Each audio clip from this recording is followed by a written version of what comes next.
Ainz Gown, an ordinary boy who found himself trapped inside a video game with SS rank powers. Luckily for Ainz though, but highly unfortunate for everyone else, his player is already maxed out and decided to use his cheating skills to save the world. Yeah, who am I kidding? He's a complete menace throughout the entire nations. From bringing back the dead, to casting level 10 tier magic with a blink of an eye. And you can't forget the squad of minions that are more powerful than 99% of the entire world forces. If you ever thought to yourself, maybe that's going a bit too far, don't worry, Ainz will take it a step farther. Ainz Ooal Gown.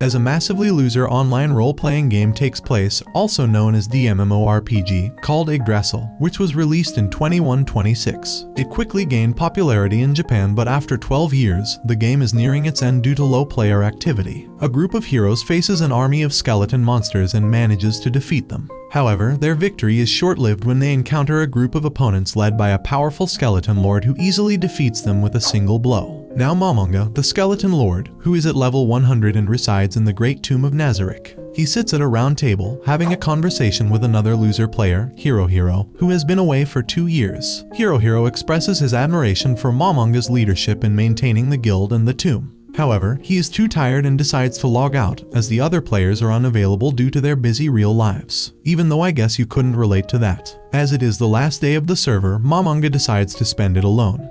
Hoping to meet the others somewhere else in the future, he takes a moment to reminisce about the memories he made with all the players. He picks up the guild weapon, the staff of Ainz Ooal Gown, which was crafted by some of the players during their paid vacations. Sadly, out of the 41 members, everyone except this loser Momonga quit the game, choosing to focus on the real world. While exploring, Momonga comes across the NPCs, including Sebas and the combat maids of Pleiades. He commands them to follow him to the throne room, where he instructs them to stand by. Momonga takes a seat on the throne, accompanied by the strongest NPC of the tomb by his side. He accesses the settings of the NPC, which were created by Tabula, and his weird ass adds a feature to her that portrays her as deeply in love with himself, using his administrative powers. He then commands all the NPCs to bow down, reminiscent of the past times he had fun with his loser friends. However, Momonga realizes that something is wrong when the server does not shut down as expected. He is unable to access his console or use chat or GM calls. My teammates, I mean an NPC standing beside him, asks what's wrong and starts calling his name, which surprises Momonga as NPCs should not be able to talk. He tries to use all the in-game functions and realizes that they still work, but he cannot contact any admins or access his console. My teammates in games, I mean the NPCs, respond to his orders, leaving Momonga in surprise. To assess the situation, Momonga orders Sebas to leave the tomb and confirm the surroundings. He also instructs the Pleiades to guard the 9th floor. Momonga becomes more confused as the NPCs follow his orders without specific commands. He even orders the strongest girl beside him to come closer, and he can feel her presence, smell her, check her pulse, and yes, even his weird self had to touch her. These experiences make him realize that this is part of real life. He then orders the NPCs to gather in the lightning arena on the 6th floor. Momonga teleports there using his ring and searches for the twin Dark Elves guardians, which were set up by his friend Chagama. Oro arrives and calls Mare, who is hesitant to jump but eventually joins Momonga. They inquire about the legendary item in Momonga's hands, and he introduces it as a god artifact with power that surpasses god level. Momonga decides to test his magic and finds that he can summon a primal fire elemental simply by speaking its name, without needing to click any icons from the console. You think his magic can summon my dad?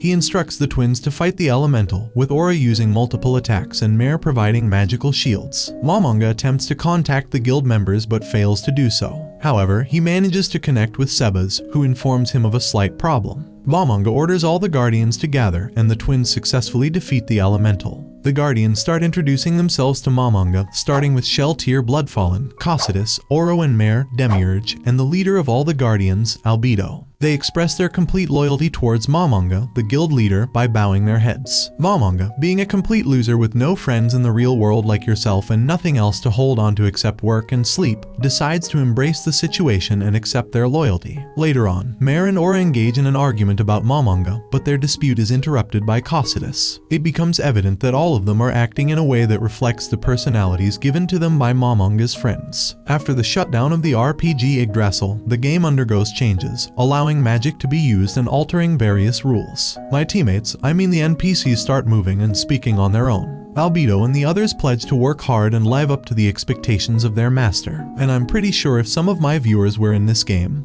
they would be down bad. Momonga informs everyone that the Great Tomb has been caught up in an unknown situation and he has sent Sebas on a survey. Sebas returns and reports that there are no buildings or creatures within a 1-kilometer radius, leading Momonga to realize that the tomb has been transported to an unknown place. He orders the creation of a stronger information system and fortification of defenses. Mare suggests covering the walls with dirt and vegetation to conceal the Great Tomb, which Momonga approves. Lastly, Momonga asks everyone what kind of person he is to them. Each expresses their gratitude, describing him as merciful, wise, loving, and caring. Albedo, in particular, expresses her love for him. Why is this man's living my dream? Momonga leaves the room, and the others discuss his kindness, finding him amazing and an absolute ruler. Meanwhile, Sheltier experiences a crisis of excitement, causing her underwear to be affected. However, Albedo and Sheltier began in a heated argument over Momonga and was about to end the series right there and then, to be honest. このビッチ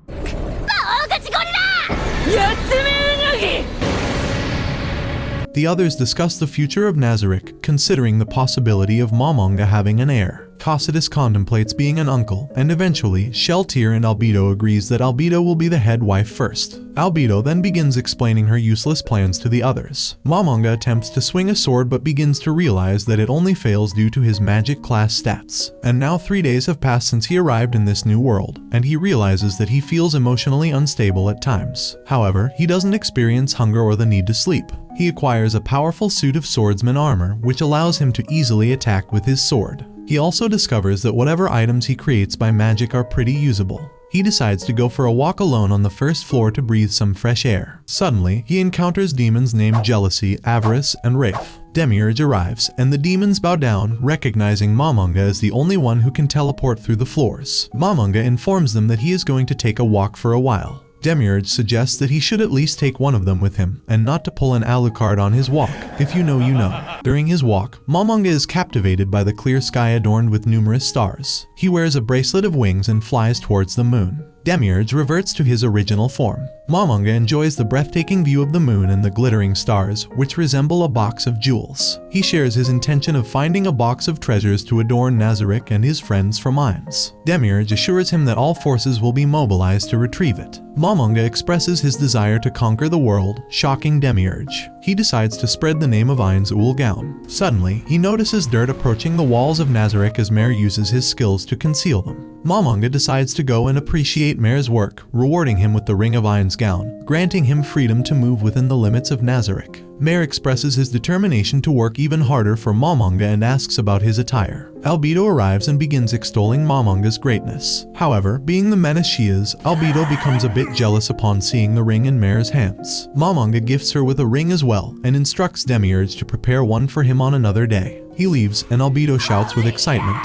Later, a group of soldiers led by the head warrior Gazef head towards a village on horseback. The village has been attacked by a group known as the Baharuth Knights, and the king has ordered them to investigate and eliminate the attackers. 50 soldiers have been dispatched for this mission, but one soldier identifies it as a trap and suggests returning to Irantal to avoid losing the most powerful swordsman. The head warrior, however, holds hope for powerful nobles or adventurers to come and save them, despite no one appearing previously. Gazef expresses his dumb motivation to protect the weak. But let's all be honest, if we see Ainz, we're dipping like my father. Meanwhile, in the tomb of Nazarick, Momonga watches the surroundings using a magic mirror and tries to figure out how to use it with the help of Sebas. They search for areas where they might find people. While observing, Momonga witnesses a group of warriors brutally eliminating innocent people in a village. He calmly watches the scenes unfold, but feels no inclination to save the people. However, memories of his past friend Touchsan, who saved him from online players, resurface. Touchsan had intervened to help someone in trouble. After reconsidering the situation, Momonga decides to go to the village to save it and test his own strength. He orders Sebas to raise the security level of Nazarick and send skilled soldiers to assist.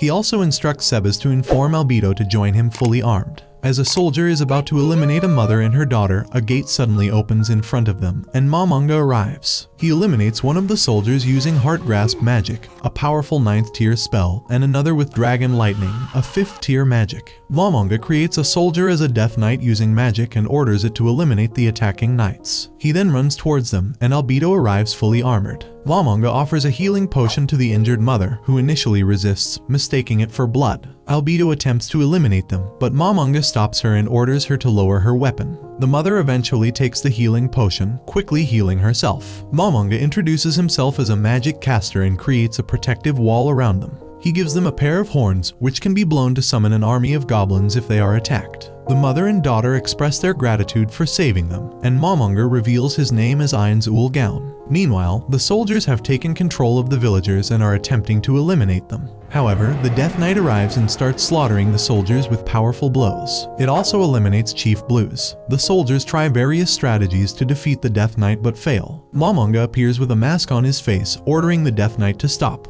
He introduces himself and instructs all the soldiers to run and inform their leader about him, warning them to dismantle their kingdom. The grateful villagers bow their heads in thanks. Later, Momonga gathers information about this world from the village chief and his wife. They provide details about the surrounding kingdoms, including the Re-Esti's kingdom, the Baharuth Empire, and the slain theocracy. Momonga learns that the attacking soldiers were from the Baharuth Empire, aiming to create enmity between the Re-Esti's kingdom and their empire. The nearest city to the village is Rantel, where adventurers usually hunt goblins and monsters for rewards. Momonga decides to go to the city to gather more information. While the villagers mourn the loss of their loved ones who died in the attack, Momonga contemplates using the Wand of Resurrection to revive them all. However, he refrains from doing so to avoid unnecessary trouble. He is satisfied with saving the village. As he walks, Momonga considers spreading the news of the village's rescue under the name of Ainz Ooal Gown. He wonders if there are any other Yggdrasil players in this world and where they might be. As they prepare to leave, Albedo displays rudeness towards a human.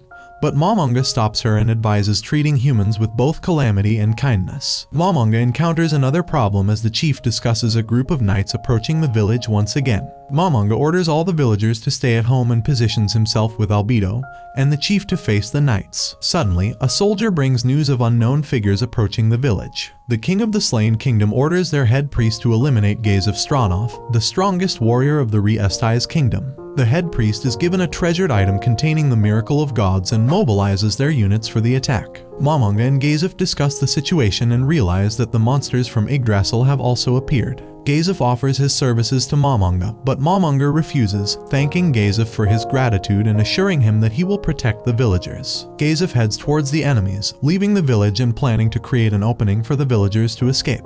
He attacks with his army of soldiers, eliminating many angels, but they continue to respawn. Gazef uses his focus battle aura and eliminates more angels, but they persist due to the magic casters. The magic casters focus their attention on Gazef, and the army returns to engage in the fight again.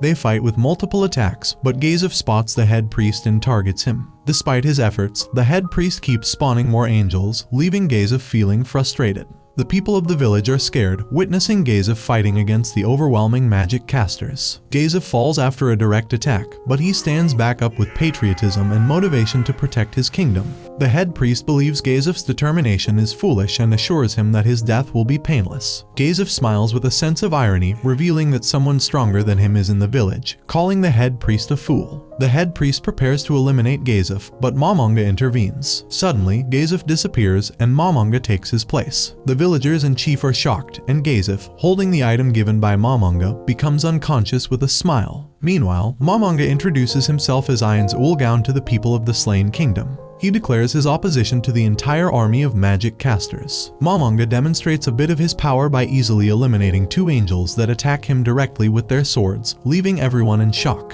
Ainz warns the people to offer their lives without resistance and threatens them with a painful death if they refuse. The magic casters launch low-level magic attacks against Ainz, but he remains unfazed. One magic caster makes a direct hit, but Albedo swiftly beheads him. The head priest then attempts to use Principality Observation, but Ainz stops the angel's attack with his bare hands and destroys it with Hell Flame, a powerful spell. The head priest uses a Yggdrasil item, a crystal that seals magic other than top-tier spells. Ainz orders Albedo to protect him as the head priest spawns a big angel, their strongest trump card. However, Ainz dismisses it as child's play and the battle continues. The head priest commands the angel to use Holy Smite, a 7th tier magic attack against Ainz, but Ainz remains unharmed. Ainz counters by making the angel disappear using his black hole magic, demonstrating his power surpassing even demons. A glass breaks in the sky, indicating someone had been watching the battle using information magic. Ainz activates his defense barrier, knowing they haven't seen the full extent of his power. The head priest starts begging for his life, offering rewards to Ainz, but Albedo dismisses them as lower life forms. Ainz, being fed up with the BS, removes his mask like a menace and takes their lives. On their way back, Albedo is impressed by Ainz's composure and asks him about saving the humans. Ainz explains that they must move forward, considering the enemy stronger than themselves. He used the humans as pawns to understand the strength of their enemies. Albedo expresses her love towards Ainz. Later, in the tomb of Nazarick, Ainz apologizes to everyone for acting on his own and announces that his name is now Ainz Ooal Gown.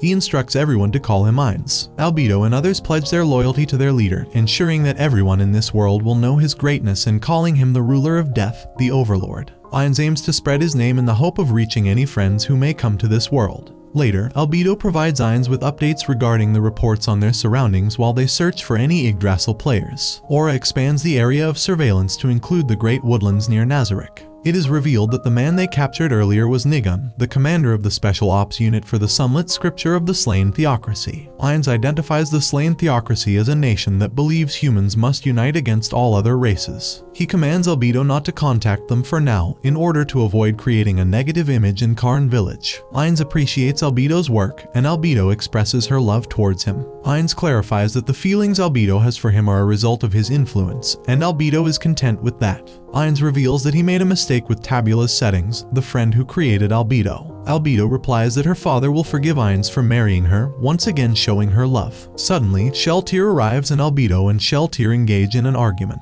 Ainz intervenes and tells them to stop, and Sheltir leaves, mentioning her unavailability for a short time. Later, in the fortress city Erental, Ainz and Nabe arrive at a hotel bar and ask for a room for two. The cost is 7 pieces for one night. As they head towards the room, a man obstructs their path, but Ainz easily surpasses him and accidentally throws him towards a girl holding a healing potion, causing it to break. The girl becomes angry and upset since she had saved up to buy the potion. Nabe tries to eliminate her, but Ainz compensates the girl with a red healing potion, which satisfies her. Nabe and Ainz discuss staying in a low-profile place. Ainz explains that they need to be undercover as young adventurers to gain knowledge about the world and gather information. He instructs Nabe to refer to him as Mammon in the city to keep their identities hidden.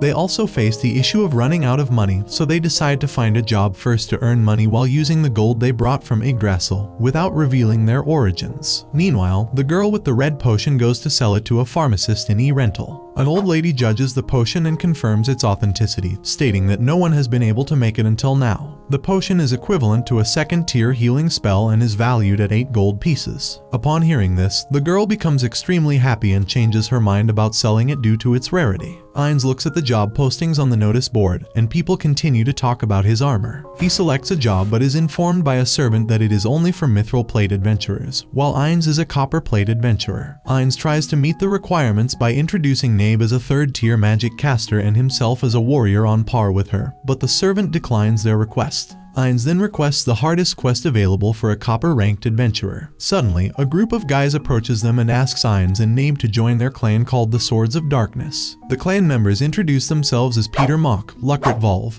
Dine Wood Wonder, and Ninya the Spellcaster. Ninya is a talent holder, a child born with an affinity for magic, which impresses Ainz. They mention another famous talent holder in the city named Baelarshi, the grandson of a famous pharmacist, whose talent allows him to use all magic items. Ainz finds this information dangerous. The clan explains their job to eliminate monsters near the city of Erental, with a reward from the guild. The whole clan sees it as their daily routine and a win-win situation. Ainz agrees to join them and reveals his illusionary face. One of the clan members expresses her love for Nabe, but receives a rude reply and is stopped by their leader. As they are about to leave, a servant suddenly approaches with a job request from Baelar. Nabe moves forward to protect Ainz, but he stops her and decides to consider the request after they finish the job with the clan. Baelar introduces himself and shares his plan to go to Karn village to gather herbs, asking Ainz to guard him. Ainz finds it troublesome but inquires why Baelar specifically requested him, as he had just arrived in town. Baelar explains that he heard about Ainz defeating higher-ranked adventurers at the hotel, and he wanted to try someone new and hire a cheaper copper plate ranked adventurer. They decide to go immediately. In another scene, a girl dressed unusually, a past member of the Black Scripture, enters a basement resembling a cave. She meets Khajiit and buys him a crown of wisdom, which is proof of a shaman princess. It is an item that emits high-level magic. She asks Khajiit for help in accessing the item to capture a talent holder in the city who can use any magic item. In exchange, she offers to help Khajiit with his ritual, and he agrees. As Ainz, Nabe, and the others continue their journey towards Karn village while protecting Balar, they take a break near a lake to drink water and refresh the horses. Peter warns Ainz that things will get dangerous ahead, and Ainz realizes that he cannot use a lot of magic while inside his armor, so he plans to fight as a warrior. Nabe will use 5th tier magic if necessary, and if that's not enough, Ainz will take the situation more seriously. The area they are in is known as the Wise King of the Forest, and Balar explains that it is inhabited by a mighty creature, a silver, 4-legged being with a snake-like tail, who is wise and capable of using magic, which intrigues Ainz. Meanwhile, in the Tomb of Nazarick, Demiurge visits Ainz's room and finds Albedo enjoying herself with a body pillow she made for Ainz. It turns out that she has been knitting pillows and socks for their future child as well. While Ainz finds the clan's magic interesting, he also notices that their technology is of a medieval level, and the sophistication of their magic astonishes him. Lucret starts teasing Nabe again, calling Ainz and Nabe lovers, which excites Nabe and leads her to talk about Albedo. Ainz interrupts her and tells Lucret not to interfere in their personal lives. Peter apologizes on Lucret's behalf, and suddenly they hear sounds of monsters approaching. Peter points out the direction from where they are coming, and Ainz orders Balar to stay in the cart while the others prepare to fight. Ainz decides to take on all the monsters himself, instructing the others to take care of Balar. Everyone joins the battle, with Ainz using his twin big swords to deliver powerful blows, leaving everyone in shock. The others fight goblins and other monsters, and when the bigger monsters try to escape, Ainz orders Nabe to stop them, which she does with a lightning attack. The monsters are easily defeated, and one of the clan members starts collecting some of their parts to submit to the guild for rewards. The clan is impressed with Ainz and Nabe's skills, considering them to be as skilled as royal head warriors. Ainz, being the nice soul he is, appreciates their teamwork. During dinner that night, Ainz contemplates how to escape the situation since he cannot eat or sleep due to his skeletal body. He shares a pre-made religious theory with everyone, stating that they shouldn't eat for a few days after eliminating someone to escape suspicion. He then asks about the origin of the name Swords of Darkness for their team. Peter explains that it comes from the 13 heroes, and the Swords of Darkness are 4 of those heroes. Their ultimate goal as a clan is to find those swords. Each member shows a symbol of a small sword to represent their allegiance. Ainz reflects on his past, when he was weak and alone until a white holy knight saved him and led him to his comrades. He considers them to be wonderful allies and friends and cannot forget the days he spent with them. Ninja assures Ainz that he will find those allies again somewhere, but Ainz responds with disappointment, believing that day will never come. He leaves the conversation with Nabe, and Ninja feels a bit saddened by his response. Dane suggests that Ninja should paint over what he said, knowing the pain of losing loved ones as well. They shift the conversation towards discussing Ainz's strengths and his battle against the monsters. The conversation then turns to Balar, who reveals his interest in a woman from Karn village. On the other side, Clementine, the girl from the Black Scripture, continues to eliminate people in her search for a pharmacist with a rare talent. She tortures information sellers, and Khajiit uses his undead magic to revive the soldiers they eliminated. Khajiit has been preparing for years to turn the city of Erental into a city of death using a spiral of death, which would transform the entire city into a pit of undead. He plans to become immortal through this process and warns Clementine that if she causes more trouble, he will eliminate her. Clementine attempts a non-serious sword attack, but Khajiit easily defends against it. Mamon's team arrived at Karn village and encountered Enri Emad along with her group of goblins. The goblins initially tried to attack them, but Enri intervened and informed them that Mamon's team were her friends. Enri explained to Enfira the reason behind the village's strong defenses and mentioned her encounter with Ainz, who had given her a magical red liquid that healed her. She also mentioned Albedo, which led Enfira to deduce that Mamon was actually Ainz. The scene shifted to Ainz, who stood with Narbrol, observing how the people of the village had grown stronger with the help of the goblins. Enfira approached Ainz and asked if he was Momonga, expressing his gratitude for the red potion Ainz had given them. He requested Ainz to teach him how to make it so he could help others. Ainz agreed to teach him the magic but needed some time to consider, as the magic could also be used for evil purposes. Enfira apologized to Ainz for tricking him, and Ainz advised him not to reveal his true identity to anyone. Narbrol arrived after Enfira left and overheard the conversation. She asked for forgiveness, feeling responsible for revealing Ainz's true identity, and even considered taking her own life as a result. However, Ainz stopped her and assured her that there was no need for such drastic measures. The scene shifted to the forest where the wise king resided, and the group prepared to go there. Ainz decided to take only Narbrol with him because of her strong magic abilities. They ventured into the forest to gather herbs, and Ainz planned to tame the wise king of the forest with the assistance of Aura. However, Ainz felt disappointed when they discovered that the wise king was actually a massive hamster. Surprisingly, Ainz managed to tame the hamster easily without much effort. After successfully taming the giant hamster, Enfira expressed his desire to join Mamon's adventurer team. However, Mamon politely declined the offer. Instead, Mamon proposed that he would take on the responsibility of protecting the village. Once their tasks in the village were complete, Mamon and the group returned to Irantal. Enfira and the Swords of Darkness began unpacking the herbs at Barriera's house, while Mamon and Nabe went to the Adventurers Guild to register Hamsuk. Meanwhile, inside Barriera's house, a surprising encounter awaited Enfira as Clementine appeared before him with the intention to kidnap him. In a shocking turn of events, Clementine abruptly appears before Enfira, preparing to abduct him. The members of the Swords of Darkness realize the imminent danger and try to create a distraction, allowing Enfira and Ninya an opportunity to escape. Unfortunately, their escape route is blocked by Kajiat, resulting in a tragic outcome where all the members of the Swords of Darkness lose their lives. After successfully registering Hamsuk at the Adventurers Guild, Mamon's group encounters Lizzie, who offers to guide them to her house. However, upon arrival, they are met with a horrifying sight. The Swords of Darkness have been transformed into zombies. Acting swiftly, Mamon and the others eliminate the zombified members. With the immediate threat neutralized, Mamon begins to investigate the true motives behind this incident, focusing on Enfira as a potential target. Mamon suggests to Lizzie that she should hire his services to rescue her grandson. Recognizing the urgency and sincerity in his request, Lizzie agrees to employ Mamon's assistance. In order to locate Enfira's whereabouts, Mamon instructs Nabe to use a locator scroll, a powerful magical item that can track a specific person. While investigating the situation, Mamon discovers a formidable undead army gathered at the cemetery. Realizing the immense danger it poses, Mamon understands the need to warn the townspeople and the Adventurers Guild about the impending threat. He urgently tasks Lizzie with informing the residents and guild members, emphasizing the importance of preparing for the approaching undead peril. The undead army launches a relentless assault on the gates of Irantal. The city guards valiantly attempt to defend the entrance, but they soon find themselves overwhelmed by the sheer numbers of the advancing undead.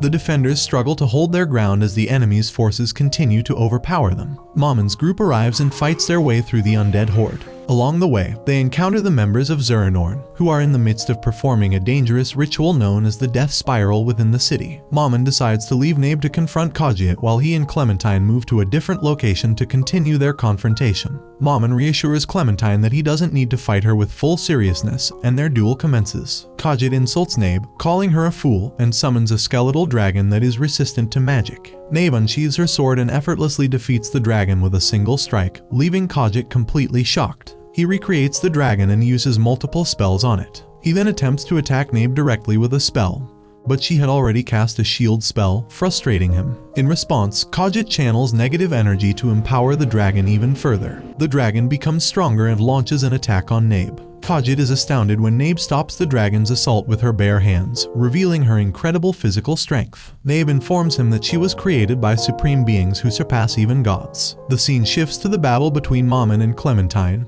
which intensifies. Clementine's speed poses a challenge for Mamon, but he gradually learns to anticipate her fighting style. However, due to time constraints, Mamon realizes he can no longer hold back. He shouts, "Narbrol Gamma, show them the power of Nazarick." The scene shifts back to Nabe, who hears her master's command to unleash the power of Nazarick and transforms from Nabe to Narbrol Gamma. Kajiat is shocked as Nabe utilizes flying magic and dons a beautiful armor. The skeletal dragon, which can resist magic of level 6 or lower, is unable to nullify her attacks. Using a 7th tier spell called Twin Maximize Magic, Chain Dragon Lightning, she effortlessly defeats both dragons and Kajiat. Meanwhile, Clementine launches a strong and direct strike at Mamon, imbued with elemental power, and manages to stab him in both eyes. However, Mamon swiftly grabs her tightly with one arm, revealing his true identity as an Overlord. He taunts Clementine for being defeated by a magic caster who didn't even use his magic against her, tormenting her further. Mamon decides to give her a nice happy hug between his wonderful arms, but it somehow ends her life in a slow and such a non-painful way. Ainz proceeds to rescue Enfira and destroys the Crown of Wisdom. Mamon returns triumphantly with Nabe, Hamsuk, and Enfira, having successfully resolved the cemetery incident in Irantal. At the inn, Ainz feels a sense of disappointment regarding his recent promotion alongside Nabe. He had hoped they would be promoted to the Orichalcum rank. However, he finds solace in the knowledge that as long as his heroic name spreads far and wide, he can find satisfaction. Ainz contacts Albedo, who urgently informs him of Sheltir Bloodfallen's betrayal against Nazarick. In the town of Erantal, a young woman staying at an inn causes a scene when she expresses dissatisfaction with her meal. Little does anyone know that the young lady is actually Solution Epsilon, and she and Sebastian are posing as members of a noble family from the Baharuth Empire. However, their hired helper, Zach, betrays them and leads them into an ambush by a group of mercenaries waiting outside the city. While traveling in a carriage towards Riestize, Solution Epsilon, Sebastian, and Sheltir Bloodfallen, accompanied by her 2 vampire brides, engage in a brief conversation about their creators and Ainz. Their discussion is abruptly interrupted by a commotion outside. The death-spreading brigade has surrounded them and becomes both excited and terrified upon recognizing Sheltir. However, their excitement quickly turns to horror as Sheltir and her vampire companions ruthlessly slaughter the bandits. Solution manages to capture Zach, absorbing him into her form. Afterwards, Sheltir and her minions bid farewell to the group and set off to pursue the remaining bandits and uncover their hideout. At the bandits' hideout, Sheltir encounters Brain Unglaus, who challenges her to a fight. Despite Brain's impressive skills and efforts, he struggles to land even a single blow on Sheltir. Sheltir's comments on his martial arts prowess deeply wound Brain's ego, causing him to flee. Realizing that the time for games is over, Sheltir reveals her true vampire form and resumes her merciless massacre of the bandits. Sensing the presence of individuals outside the base, she investigates and discovers a group of adventurers. Sheltir mercilessly eliminates all of them, except for Brita, who manages to save herself from certain death by using a potion provided by Mammon. Sheltir employs her mind control abilities on Brita to extract information about the source of the potion. However, upon hearing Brita's explanation, Sheltir becomes perplexed and decides to spare her, suspecting that this turn of events may be part of Ainz's grand plan. Furthermore, Sheltir is shocked to learn that an adventurer has been sent back to Erantal. Fueled by anger and a sense of neglect, she takes flight and summons several vampire wolves to track down the adventurer. However, all the wolves are swiftly eliminated, prompting Sheltir to investigate the cause. She discovers a new group lying in wait, and faced with this new adversary, Sheltir launches a fierce assault, transforming into her monstrous form.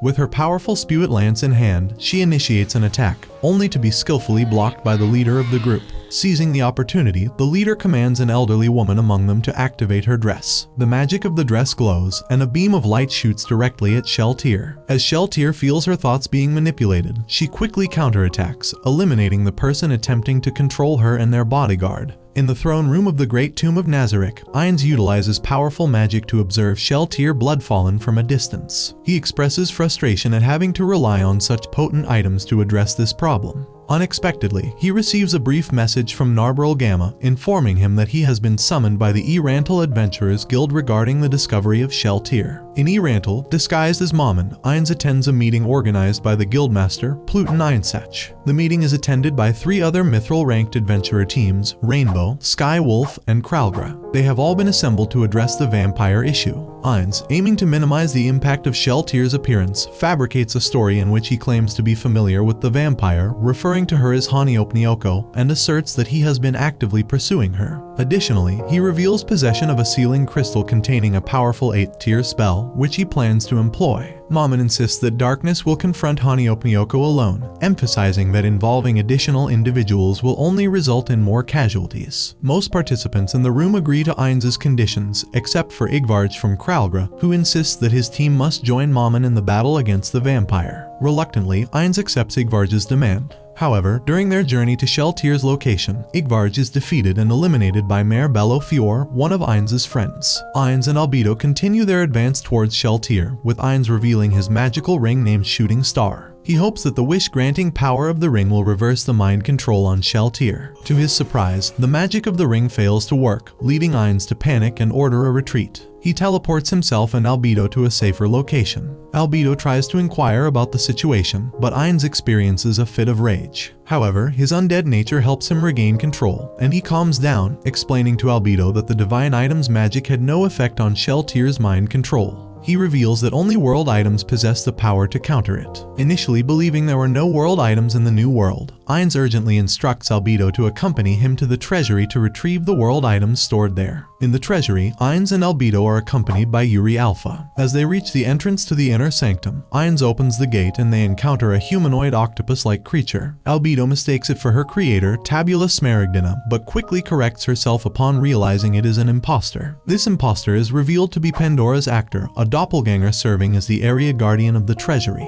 Pandora's actor introduces himself and deduces their purpose, offering his assistance in retrieving the world items. Feeling embarrassed by Pandora's actor's playful behavior, Ainz privately requests him to act seriously and refrain from unnecessary antics. To emphasize his point, Ainz presents Pandora's actor with his own ring of Ainz Ooal Gown. Ainz then instructs Albedo to give her ring to Yuri and directs both of them to accompany him to the mausoleum. Within the mausoleum, Ainz reveals the presence of the Avatara, golem statues crafted in the likeness of each of the supreme beings. He explains that these statues serve as a tribute and memorial to his fellow comrades, as well as a secure storage space for their belongings. Ainz informs Albedo that one day there will be a statue of himself among them. Albedo, fearing that Ainz might leave them, pleads for him to stay with Nazarick indefinitely. Ainz cannot make that promise and instead entrusts Albedo with the responsibility of leading Nazarick and the other floor guardians if he is gone. Ainz informs Albedo of his decision to confront Sheltier alone, despite her objections. He states that it is his duty and expresses his desire to prevent his subordinates from fighting amongst themselves. Witnessing his unwavering determination, Albedo insists that he make one promise to her to return safely.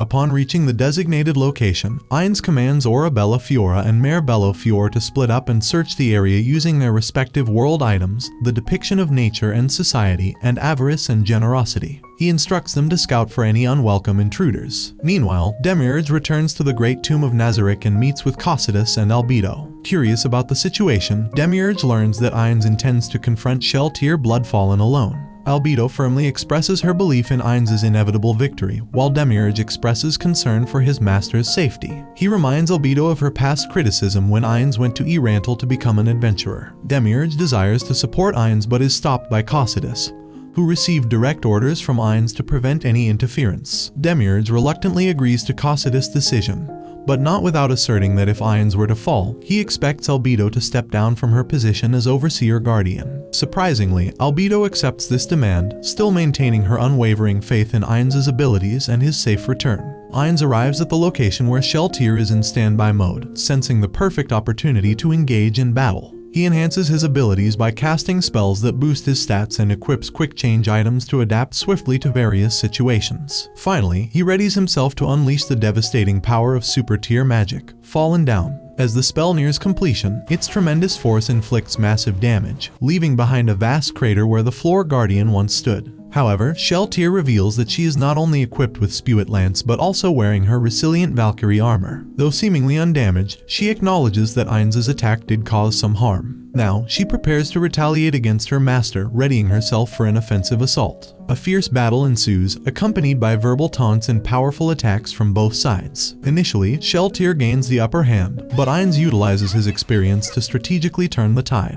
Unwilling to be outdone, Sheltier summons her Einherjar, a physical double that adds complexity to the fight. Yet, Ainz cleverly counters the combined assault and manages to defeat the duplicate. The surroundings brighten, only to reveal a vast sandy expanse. However, to Ainz's surprise, Sheltier remains unharmed by this devastating attack. She taunts him, asking if he has any last words. Refusing to admit defeat, Ainz maintains his confidence and declares that Sheltier was careless in her actions. He boldly claims that everything is proceeding according to his grand plan. As Ainz calmly faces Sheltier, he expresses gratitude towards her overconfidence, which allows him to execute his plan. Sheltier begins to suspect that Ainz has been deceiving her all along, realizing that he possessed knowledge of her abilities from the start. Ainz, adorned in shiny silver armor recognized as Touchme's, counterattacks and inflicts a deep wound on Sheltier with his katana, Take Mikazuchi MK8. Boasting that he possesses the combined power of all 41 supreme beings, Ainz overwhelms Sheltier with a series of attacks using various divine weapons. When Sheltier manages to pierce Ainz with her Spewit Lance, she believes victory is within reach, but she is surprised by a voice coming from Ainz's watch. Ainz declares the battle over, enraging Sheltier,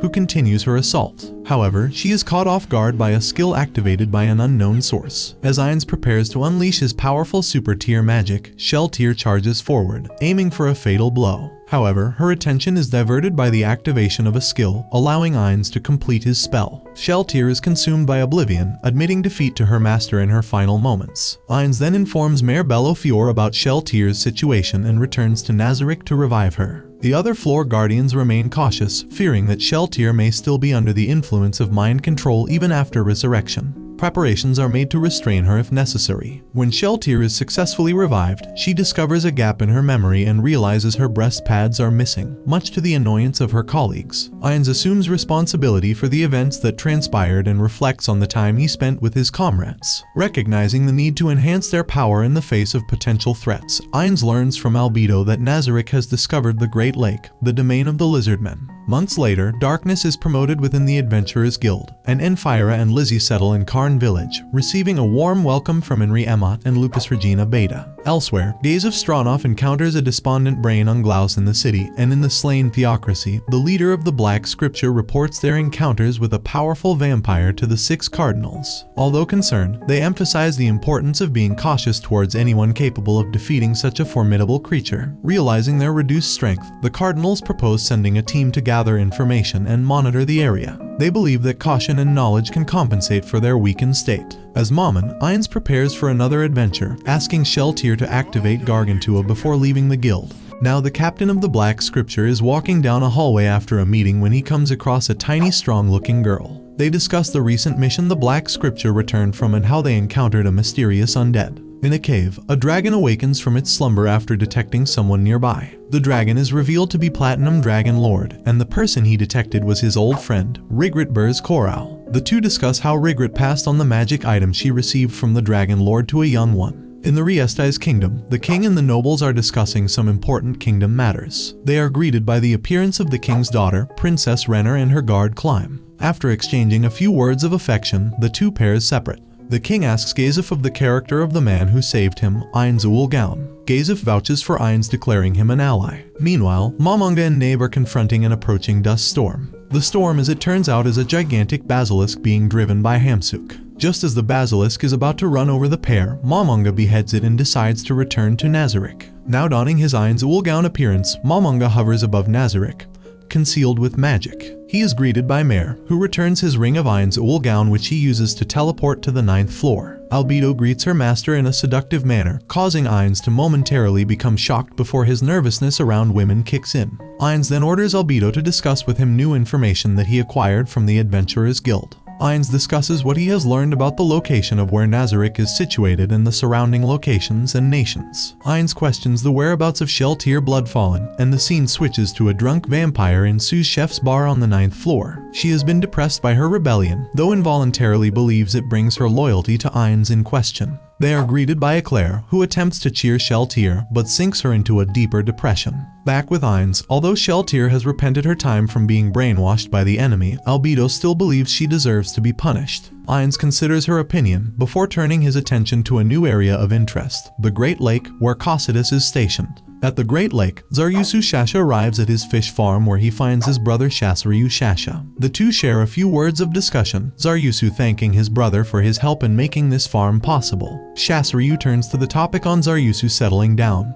though Zaryusu is unsure due to his status as a traveler. Just as his brother leaves the village of Green Claw, he is visited by an undead that blots out the sky. It declares their doom to the lizardmen below. The lizardmen of Green Claw discuss what their response should be to the declaration of their extermination. After some debate, Zaryusu proclaims that because the messenger specified them as the second sacrifice, it implied that the other tribes were threatened as well. In the past, the lizardmen were at war with one another due to overpopulation and food shortages. Greenclaw formed an alliance with Razor Tail and Small Fang against the alliance of Yellow Speckle and Sharp Edge. Greenclaw and its allies were victorious, while Yellow Speckle and Sharp Edge were wiped out. The 5 tribes could ally with one another to form a large enough army to defeat their would-be destroyers. Many in the tribe do not believe it to be possible, as several of the surviving lizardmen from the defeated tribes were absorbed by the other tribes and may still hold a grudge against Greenclaw and its allies. Shasryu Shasha concurs with Zaryusu's wisdom and appoints him as an emissary of Green Claw to gather the tribes of Red Eye and Dragon Tusk. In a private meeting between Zaryusu and his brother, it's revealed that one of Zaryusu's motivations for uniting the tribes to fight their new adversary is to reduce the population of the lizardmen in the wetlands. Years ago, there was a massive war among the lizardmen over resources due to their growing population. The war that caused two of the tribes to disband, and Zaryusu feels there is no way to avoid another war like that. When asked what he will do should the tribes refuse to join their alliance, Zaryusu replies that he will eliminate them first, before riding off with Rororo. The scene switches to the Great Tomb of Nazarick, where Demiurge asks where Ainz is, to which Eclair replies that Ainz would be spending time at a human village. Since Sebastian is away, Eclair has taken up all the butler's duties to compensate. The Penguin does not mind as he is motivated to work harder so that he may one day sit on the throne of Nazarick. Zaryusu arrives at Red Eye and is given an audience with the acting chieftain. Much to his surprise, the chief is an albino female who introduces herself as Krush Lulu. Krush's exoticism arouses him to the point he proposes to her on the spot. Her attraction to him also comes out.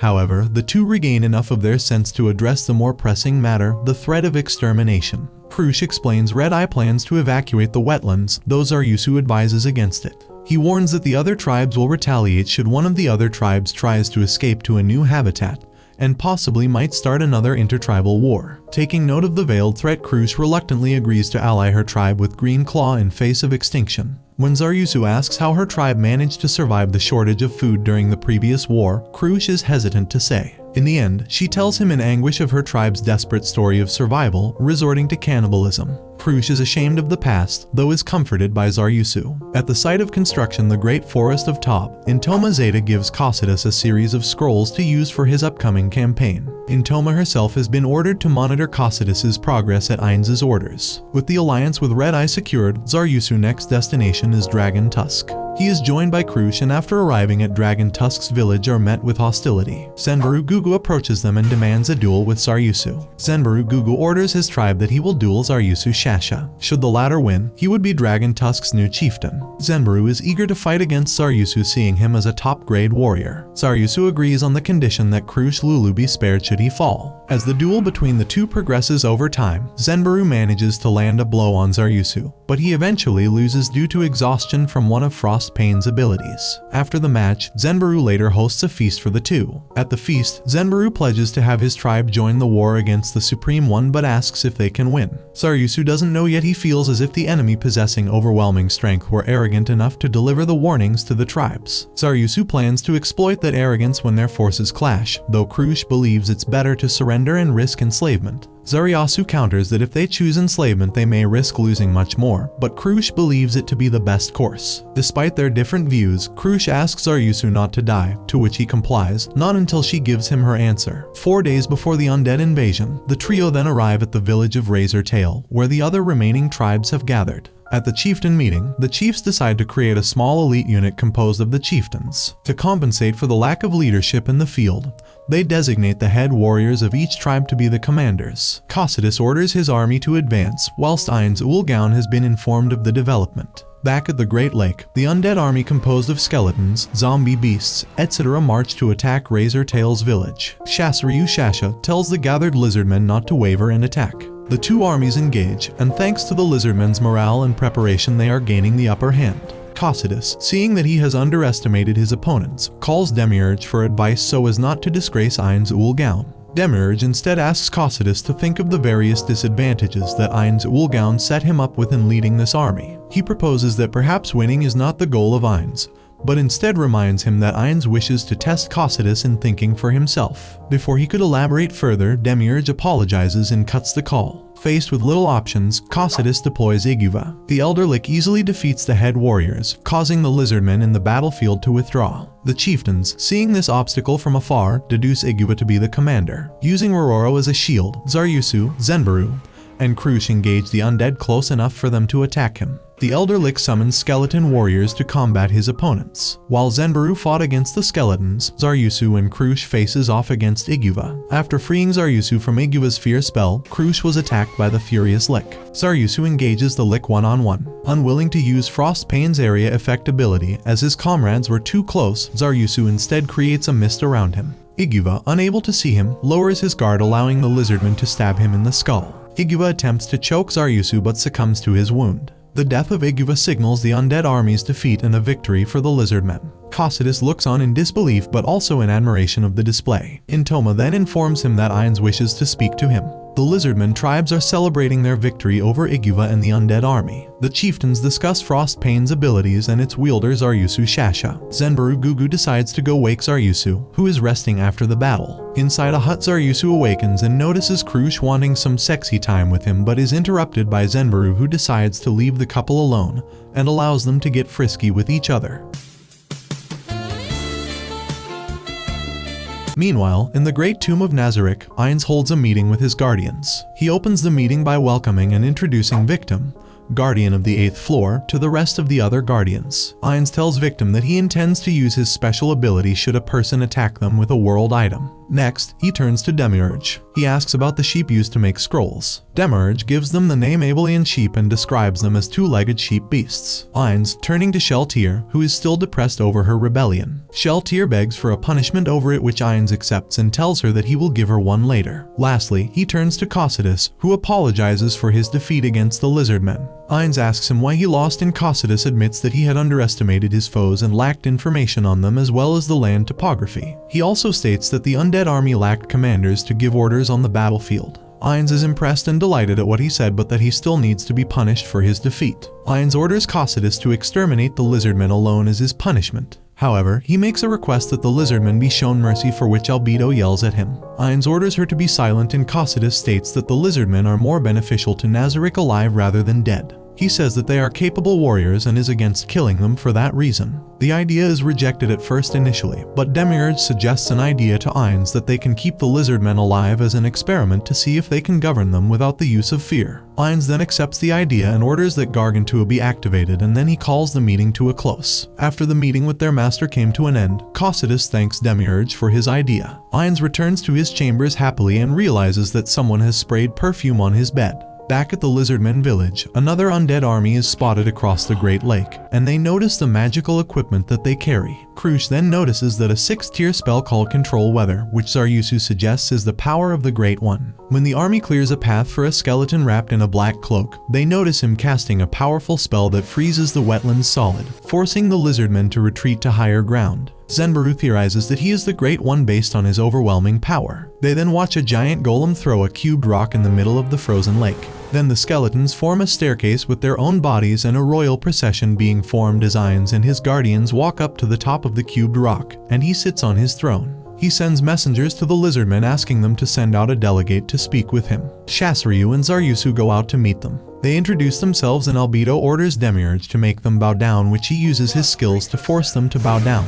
Ainz then informs them that if they manage to defeat Cocytus in 4 hours in battle, he will leave them alone. Shasryu attempts to surrender, but Ainz rejects it and leaves them after telling them that the ice will melt. He and his guardians exit by using a gate after bidding them farewell. After the meeting, the tribal chieftains meet and decide to call their warriors to arms, but Zaryusu wants only the 5 of them to fight so the last leader alive can represent the tribes after they die. When they decide Krush should be the one to stay behind, she objects, but Zaryusu talks her into it. He embraces her once more before she then asks him to impregnate her.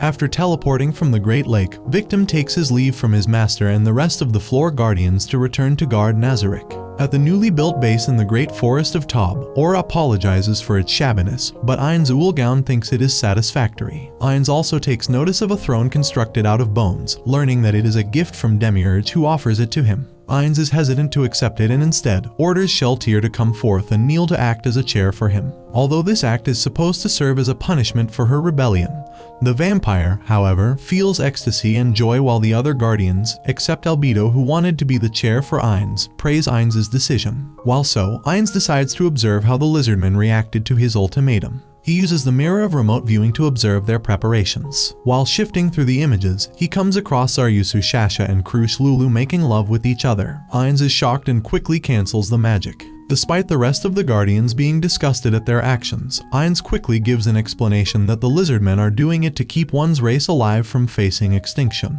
At dawn, Cocytus awaits the lizardmen. To start the impending duel, the Nazarick Elder Guarders start clanging their weapons and feed in a rhythmic beat. Zaryusu, the chieftains, and several lizardmen warriors watch as Cocytus easily slashes several trees. As the lizardmen charge at Cocytus, the floor guardian uses frost aura to encase most of the warriors in ice. The only ones left are the chieftains. Suku, Juju, and Kyuku Zuzu lead the attack. Suku shoots at Cocytus with his slingshot while Kyuku continues the charge. Cocytus is protected by a shield, and thus is immune to long-range attacks. When Kyuku attempts to spear Cocytus, he is bisected by the god-slaying Emperor Blade. On the other hand, Zenmaru attempts to use his martial arts against Cocytus, but his attacks are easily deflected. Zaryusu attempts to stab him with Frost Pain, but the Guardian catches the blade between his fingers. Afterwards, Sukiyu tries attacking Cocytus again but to no avail. Seeing his attacks annoying, Cocytus uses Piercing Icicles and kills him. The next to fall is Zenmaru when he tries to rush towards the Guardian, only to succeed in decapitating himself. Cocytus, seeing that only Shasaryu and Zaryusu are left,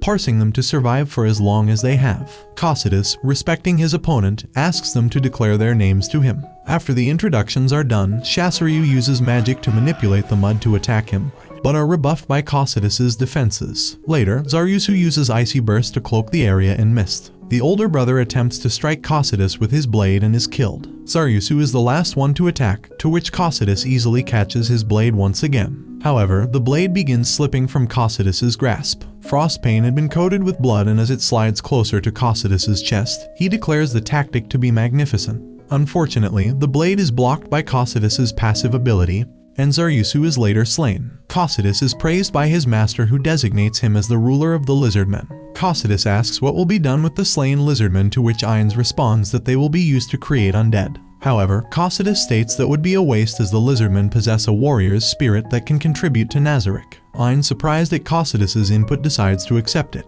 Later, Cocytus then brings the last remaining chieftain, Krush Lulu, before Ainz. Being the lizardmen's representative, Krush declares the tribe's official surrender and allegiance to their ruler. Ainz offers Krush a chance to bring Zaryusu from the dead, but in return, the albino must act as Nazarick's spy amongst her people and be on the lookout for possible rebellion. Zaryusu awakens to find Krush hugging him and Ainz Ooal Gown commenting on his successful return from the dead. Zaryusu is weak yet in awe by the revelation that Ainz possesses such power. Zaryusu and Krush prostrate themselves before Ainz, acknowledging him as a supreme being. Just as Ainz leaves, Zaryusu makes a request that his comrades be resurrected. Ainz considers the request and tells him to preserve the body. Zaryusu eventually succumbs to his ordeal and collapses in Krush's arms. Sebastian enters the Magician's Guild inside the city of Re-Estais. He asks the clerk about a spell in the directory, and the clerk tells him that it is a first-tier spell called Floating Board, which is used to transport items. Interested in the spell, Sebastian leaves after buying a magic scroll for that spell and walks outside the building. As he is walking through the alleyways, he spots a man throwing a sack out the door of his establishment. The man walks back into his house, so Sebas has Shadow Demon cut open the sacks not to determine if it is dangerous. Finding no danger, he begins to walk by it, but a badly bruised injured person grabs his ankle, forcing his attention. Sebastian sees that it is a woman that is inside the sack. The man who threw the sack out comes back and asks Sebas what he is doing. Irritated, Sebas pockets his scroll to then grab the man by the shirt, demanding to know who the woman is. The man states that she is one of his employees. Sebas decides to take her with him, but the man protests by saying that if Sebastian takes her, then he'll be killed by the criminal organization called 8 Fingers. Remembering his creator's motto, Sebas gives the man money to flee the country before taking the woman with him back to the mansion. Back at the mansion, Solution greets Sebas and notices that he is carrying a human. She asks Sebas about the severely injured woman, and he says that he found her and asks Solution to assess her condition. Solution inquires why he did not simply leave her for the temples. He makes an excuse and still has her treated. Sometime later, Solution returns and tells Sebas that the woman has syphilis and 2 other diseases, several cracked ribs and fingers, tendons in her arm and leg torn, her teeth had been forcefully pulled, an anal fissure. Seems like she really loves some rough lovemaking time. Sebas asks her to heal her, to which she hesitates at first, but ultimately complies. Sebas leaves to go buy food while Solution heals the woman. When Sebas returns with food, the woman is awake and fully healed. Sebas serves her the food, which she thanks him for and eats quickly. Sebas informs the woman that he will protect her and comforts her when she cries. He then asks for her name. She says her name is Tuer, and Sebas gives her his name. Sebas leaves to give Tuer time to rest. Meanwhile, Brain and Glaus wakes up from a nightmare about Shell Tear Blood Fallen. He goes downstairs to meet Gazef Stronov, who found him and brought him back to his house. Brain then tells Gazef that there are things stronger than both of them. At night, guards are patrolling a field when they are stabbed and turned into undead by Tia and Tina, and then they burn the field that is filled with drugs. Meanwhile, the Eight Fingers hold a meeting and discuss their business. Hilma Signius, leader of the drug trade department, is asked about one of her fields being attacked. She says that it might affect her distribution. Zero, head of the security department, offers to help guard the fields, but Hilma refuses. Kako Doll, head of the slave trade, asks Zero to do a task for him. He asks Zero to retrieve a woman who was supposed to be disposed of, which Zero accepts. Ainz Ooal Gown in his Momonga disguise is busy counting his pay earned from the adventurer quests he completed. Narbrol Gamma arrives to report she has acquired the samples of ore which Ainz plans to test using the exchange box. Climb is joined by Gazef Stronov, who offers to spar with him. The two parry blades with each other, however, Climb is no match for the warrior captain, becoming exhausted in the end. Climb is told he lacks talent but should continue to gain experience. For his hard work, Gazef gives Climb a potion to heal himself. As Climb leaves, Gazef tells his vice captain that Climb's power is capped at gold, thus limiting how much stronger he could be going forward. Climb returns to the palace and encounters Marquis Revan and Prince Zanuck. Zanuck sarcastically greets Climb, asking if he is going to see his sister, who he refers to as a monster. Climb is annoyed by Zanuck insulting his girl. He respectfully declares Renner to be compassionate. Zanuck still asks Climb to pass on a message to Renner. He warns that their older brother Barbro plans on using Renner as a political marriage chip, whereas Zanuck offers, if Renner comes to his side, he will allow her to retire to the frontier once he becomes king. Climb arrives at Renner's chambers, where he finds her drinking tea with her friend, Lachius, who introduces him to Tina. There, Renner is shown the document Blue Roses retrieved from the raid on Eight Fingers drug plantation, and easily deciphers the message, determining it is a list of various locations throughout the capital city. It's believed that the locations are Eight Fingers affiliates, but Lachius notices the underground brothel isn't on the list. She proposes that Blue Rose is targeted and asks Climb to inform Tia, Evil Eye, and Gagarin of their findings. Meanwhile, Sebastian returns to the mansion and is greeted by Tuer serving as a maid. Seeing her nervousness, Sebas assures her that her cooking is delicious, causing her to blush. Solution asks Sebas if they should inform Ainz that they have accepted a human as a maid. At the end of their conversation, the mansion's front door is knocked on by two strangers. The two enter the mansion and introduce themselves as Stefan Hybish, a patrol officer of the law, and Succulent, who is a representative filing a complaint against Lady Solution. Solution nonchalantly retires and orders her butler to handle it. During the talks, it's learned that Succulent is a representative of the brothel that claims that Sebas kidnapped one of their employees. Stefan warns Sebas that he will one day return the girl to Succulent. After they leave, Solution asks how he wishes to proceed. Sebas replies that he wishes to take a stroll.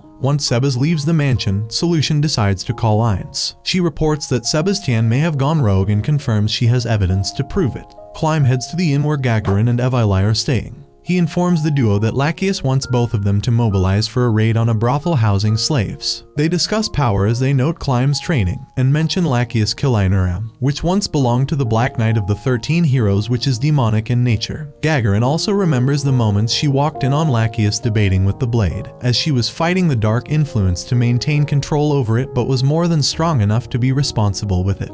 As the conversation goes on, Evili informs the both of them of the new adventurer team, Warrior Momonga and Castor Nabe, with the wise king of the forest as a pet, leaving Gagarin astounded by their reported feats. Climb wishes to be capable of such strength someday, but Evili advises him to go at his own pace, and not to lose his humanity in pursuit of power. Meanwhile, Brain Unglaus is still living in the attic of Gazef's home and goes out to run errands for him, and goes past a crowd watching a group of drunk men assaulting a boy for simply bumping into them. Climb also goes by the crowd and moves to stop the matter, whereas Brain walks away, viewing it as not his problem. He turns when he notices Seba's incredible movements and goes to see the incident. Both witnesses Seba's move with skill and speed to resolve the matter in one punch. Climb moves in to give a healing potion to the boy and sees Seba's walking away. They separately follow the butler into an alleyway, where Climb enthusiastically asks Sebas for a quick lesson in strength after witnessing him recently. Sebas examines his hands and sword, noting it is the young man's reserve weapon due to a slight ding on the blade edge. He sees Climb as trustworthy and decides to give him a lesson, how to overcome fear of death. By flooding Climb's senses with killing intent, Climb dodges at the last possible instance by overcoming his fear by thinking of Renner. Sebas congratulates Climb for surviving, as the shock alone would have killed him. When Climb asked who Sebas was, he merely said he was an old man who knew how to handle himself. Sebas, wanting to give another lesson, is interrupted by a panicked Brain,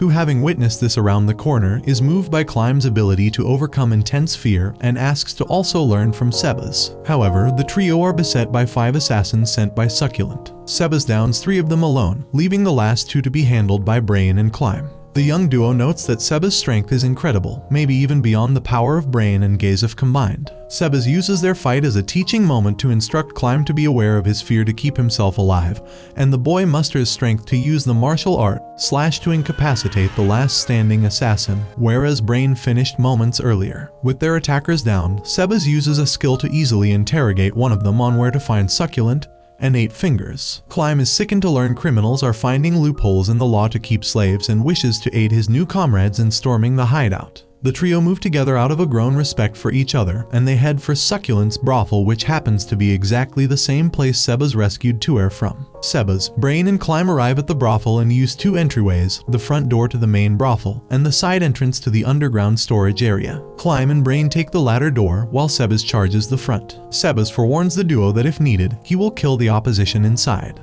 They both understand, only asking that the leaders of 8 Fingers, Crocodile and Succulent must be captured alive. Sebas easily removes the steel door, knocks away the guards, and comes across Staff and Hivish, mercilessly assaulting a slave girl for pleasure. Upon seeing the gruesome sight, Sebas intensely slaps Staffan into a bloody state, and after the constable pleads for mercy with money, Sebas concludes that he is unworthy of life and kicks him in half. Brain and Climb locate a trapdoor leading to the underground storage. While Brain scouts further, Climb stands watch, but encounters Crocodile and Succulent arrive by a hidden passage in front of him. Succulent uses his illusion magic to gravely injure Climb, until Brain returns and defeats him with his God Slash technique. The trio are successful in apprehending the 2 members of 8 Fingers and return to their respective homes. Brain returns to Gazef's home and the 2 have dinner, discussing Climb's progress and Shell Tear Bloodfallen. Sebas returns to the manor, only for Solution to be in her Pleiades attire, Yeah, baby! That's what I've been waiting for! telling him that Ainz is waiting for him inside.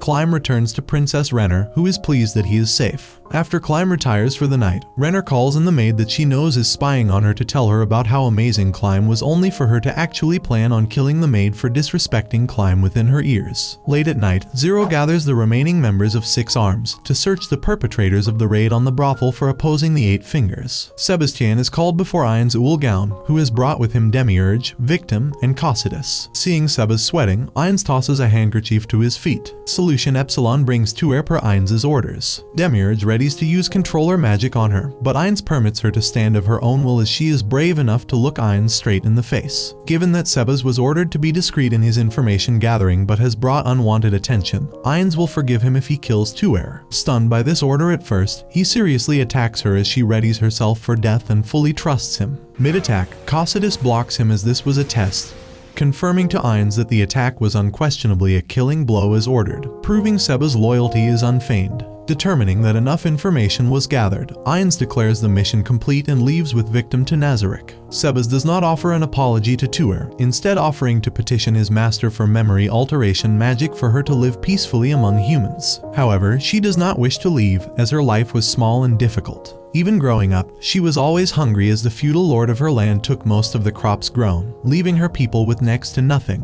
But serving under him and his kindness, she wants to continue as a maid so long as she can still be with him. Sebas then decides to ask Ainz to allow Tuer to continue in his care as a maid in Nazarick, but only if she has no human world attachments. Tuer's only attachment is her little sister. Sebas goes to petition Ainz, and before he goes, Tuer kisses him. Sebas returns to the meeting room, teased by Demiurge for his flushed face. Ainz returns, asking if Demiurge is satisfied by the test. As Sebas wanted to override her memories, Demiurge proposes killing her for making certain no knowledge of them is leaked, which is rejected by Ainz, not wanting to kill needlessly with nothing to gain from it. When discussing where to have her, Sebas opts to have her serve as his maid, stunning the others in the room. As Sebas pleads his case, Demiurge is quick to point out the negatives of his decision, and as they argue, Momonger remembers Touch Me and Albert Elaine Ottle arguing over which mission with the best drop rate to take on. Returning to the present, Cossidus interjects that the both of them stop arguing in front of Ainz, but he is happy for this nostalgic bickering.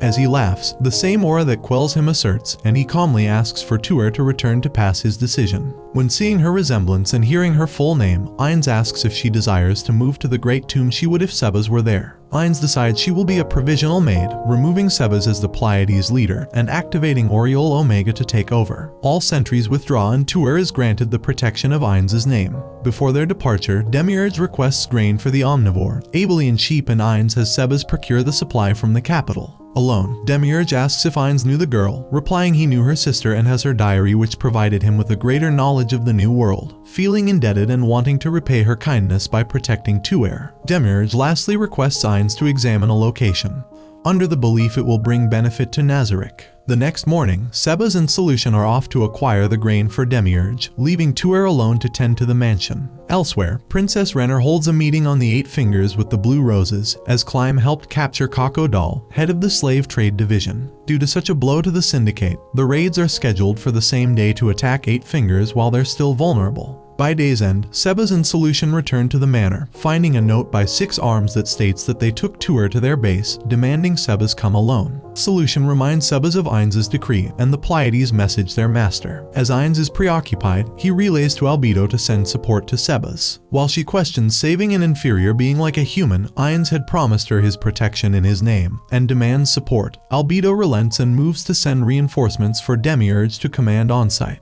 After communications to Ainz End, Albedo privately remarks her thoughts that his renaming of himself after the guild is ridiculous. The guild flag lies on the floor, having been replaced on the wall by the original Mamunga banner. Demiurge gathers the Pleiades, Mare, and Sheltir. Sebas leaves the room for them to discuss their mission to destroy Eight Fingers. Demiurge has Intoma display a holographic image of an individual that is off limits to all in the squadron, especially Sheltir, due to her bloodlust and habit of playing with her prey. Concluding his plan, Demiurge receives contact from a shadow demon that an 8th base has been located and sends Mare with Intoma to go there. Fearing that Ainz might grow weary of the floor guardians should they fail him again, Demiurge finalizes the operation and vows that failure is not an option. In the royal encampment, Climb applies a stealth coating to his mithril armor to move in the night. He gathers with other squad captains to hear the Blue Roses reviewing the plan for the raid on 8 Fingers. Gagarin greets Climb and Brain, who says Gagarin wanted to make sure Climb was safe with him. Brain and Gagarin joke about, and she leaves a positive impression on Brain. Arriving at one of the designated hideouts, Lockmire deactivates his invisibility to give a report. 5 members of 6 Arms are inside, and a girl is held captive in a cell. Due to 6 Arms being present, the group believes they should fall back,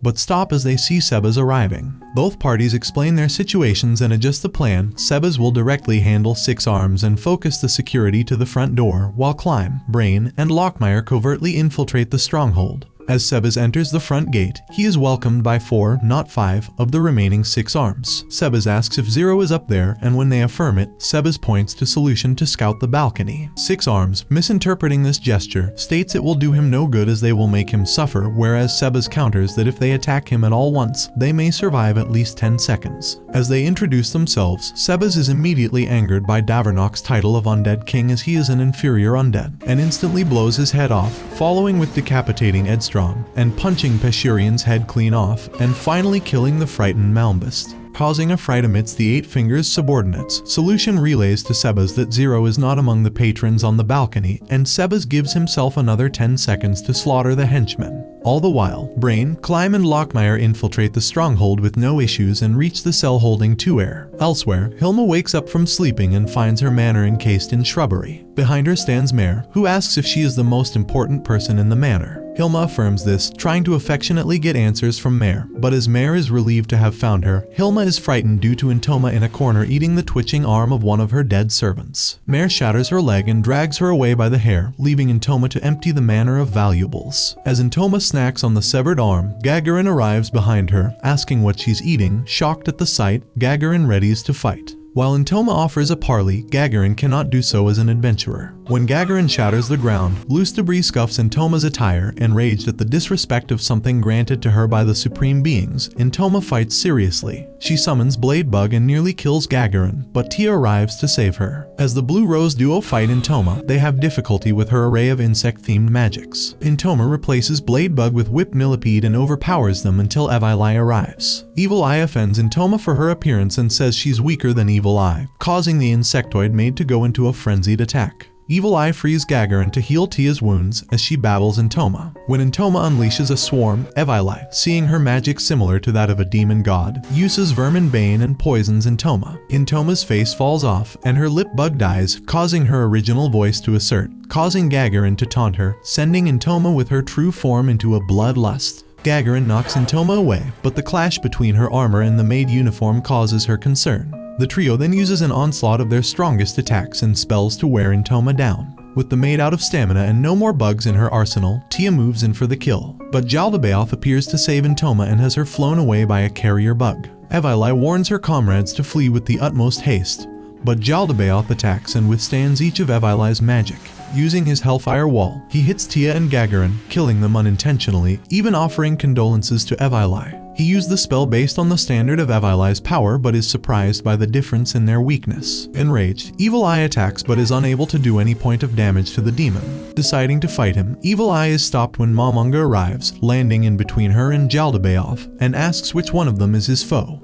As Momonga demands to know who his enemy is, Evil Eye states her name and rank to identify herself as an ally, and requests a team-up. The two powerhouses clash, which stirs a heartbeat in Evil Eye. A small parasite breaches his shoulder plate, but Momon brushes it off as insignificant. Momon takes Evil Eye fangirling in his arms to safety. Elsewhere in the royal capital, Brain, Climb and Lockmire escort Tuer from the holding cell. When they round a corner, they are trapped by Zero himself, who downs Lockmire with a punch to his chest. Seeing Brain in person, Zero offers mercy if Brain kneels and serves 6 arms. Brain deals with Zero but informs Climb and Lockmire that Tuer is succulent using illusion casting. As Brain fights Zero, his blade is deflected by Zero's fists. With Succulent using illusion clones, Lockmire uses an item to reveal the real one so Climb can attack. Climb uses his own martial art he learned from his training with Sebas and overpowers Succulent with a powerful kick to his groin.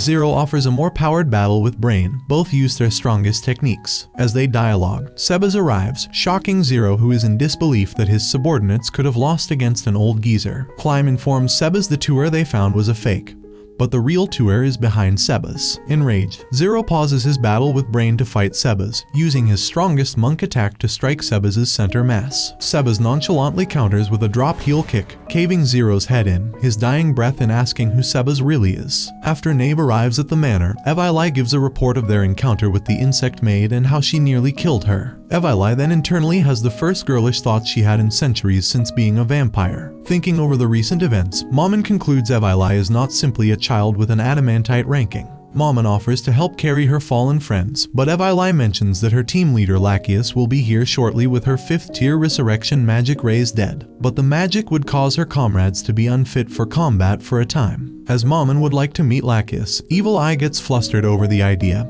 He diffuses the problem that he would like to meet a senior adventurer, leaving Evil Eye flushed. As Sebas and the group exit the 8 Fingers base victorious, Climb asks what Sebas' next move is. The butler will take Tuer to a safe location to prevent a repeat of recent events. In the distance, Climb also sees the Wall of Flames. Everyone in the city of Riestais can see the flames, and Princess Renner calls for an emergency summit of adventurers. Lachius reports the fires to cause no damage, and there are demons on the other side. Renner informs the adventurers of Jaldabaoth and his power using one attack to kill 2 adamantite adventurers, making the battle against him all the more difficult. Evil Eye presents Momonga to the summit as he was able to fight Jaldabaoth on a relatively equal footing. Brain, Climb and Lockmire join a group to rescue civilians. After the summit, Gazef lends Climb his ring, with the power to boost his abilities, that he was given by Rigrid in the hopes he will return alive. Zanuck and Revan are with Renner looking at her plan, impressed by it. But the two point out that Climb is likely to die. Renner is aware of this as if he does, Lachius can resurrect him, and in his weakened state Renner can keep him close and in her loving care. In affirmation, Renner shows her true face, disturbing both her brother and the Marquis. As Prince Zanuck rallies the citizens, Momonga is dropped in by Nabe and Evil Eye and gets rid of the monsters. Brain, Climb and Lockmire use the Battle of the Adventurers and Demons to investigate the warehouse area for captured civilians. Sheltier is unable to remember Brain due to her resurrection,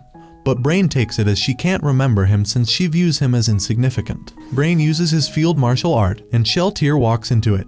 But this time Brain aims for and cuts her fingernail with 4-fold slash of light, a weakened version of Gazef Stranoff's 6-fold slash of light. While Sheltier is mildly impressed calling him a nail clipper, Brain is overjoyed, realizing he has reached a new level of strength from having his friends in his heart. He then runs, but Sheltier notices Climb and Lockmire, remembering the order Demiurge gave her. So, she lets them run away. As Momonga, Nabe, and Evilai reach Jaldabaoth, they see his 5 masked demon maids. While the female adventurers handle the maids, Momonga battles Jaldabaoth. Evilai fights Alpha and Delta, while Nabe fights Beta, Epsilon, and Zeta. Deploying a mini sandstorm, Evil Eye is surprised that the demon maids know how to team up and reinforce each other. Alpha, unfazed by the sand, finds and attacks Evilai, cracking her mask. Evil Eye, seeing the 2 maids she fights are resistant to all her stun attacks, gets airborne to rethink her strategy. Elsewhere, Demiurge and Ainz speak in private in an abandoned building to discuss Demiurge's 4-part plan. The plan involved covertly stealing goods and raw materials from Re-Estais, masking retaliation against 8 Fingers by framing them for summoning Jaldabaoth with a prototype of the Armageddon evil statue, taking captured humans for experimentation, and placing blame on Jaldabaoth to boost Mamon's reputation as an adventurer. Ainz orders Demiurge to grant respectful captives a merciful end. Evilai regroups with Nabe, and Jaldabaoth is thrust into the scene. Momonga, now finally getting to fight seriously, battles the demon. While airborne, Momonga uses a fire item and attacks right at the demon. But his right-handed blade is destroyed by hell flames. Seeing a chance to use a new weapon, Momonga deploys his Frost Pain modified and nullifies Jaldabaoth's hell flames. Jaldabaoth calls for a retreat and wishes to end their battle. Evil Eye is against it, but Momonga agrees. The demon takes his leave, and with that, the disturbance comes to an end. Overjoyed, Evilai jumps and hugs Momonga for defeating and repelling Jaldabaoth. The next day, Momon and Nabe depart for Erantal, with Marquis Revan thanking them for their service. Elsewhere, Aura decrees that the remaining 8 Fingers operatives are now servants to Ainz Ooal Gown. At night, Blue Rose and Brain are having a meal together in the tavern, while Evilai's friends recount how Rigret humiliated her in combat to make her join. Gagarin then remembers that Evil Eye can teleport, and if she had gone with Momonga in the morning to Erantal, she could have established a fast travel point and visit him whenever she wanted. Evil Eye realizes this and freaks out. Back in Nazarick, Pestania introduces Tuer to the homunculus maids as a recruit. Ainz returns to Nazarick and sits on his throne. Meanwhile, in the Baharuth Empire, Fluter Paradine informs Emperor Jerkniv Rune Farlord El Nix that, on his investigation of Ainz Ooal Gown, he concludes the magic caster is greater than or equal to his level of magical power. While wishing to meet Ainz personally, Fluter is also ordered by the Emperor to investigate adamantite adventurer Momonga. Gathered in court, Ainz tells all the NPCs, people, to raise their heads and praises them for playing their role well in the Re-Estais kingdom. He commands Sebas and Solution to step forward and decides to reward them for their service in collecting long-term information.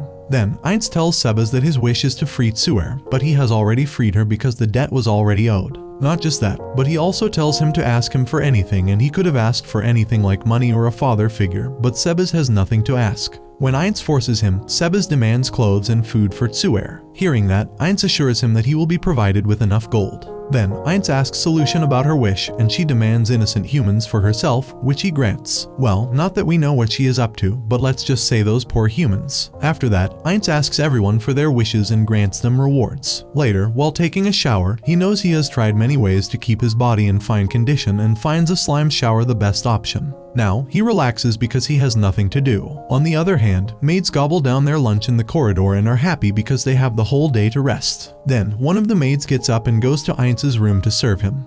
But well, not that kind of serve, so don't get your hopes up high. His room is full of spiders, and he is idle. Later, he asks the maid if she is feeling good, and she tells him she has had enough rest, and is ready to serve him, rather excited too. Well, Ainz can't really believe his people are so loyal to him that they follow his command. After a while, Demiurge comes to meet Ainz and tells him he has prepared an information circulation for the male guardians, hoping Sebas could join, but he is busy with something else. On the other hand, Albedo summons a cavalry beast and tries to tame it. The boy standing there asks if he isn't going to name it because that is his only pet.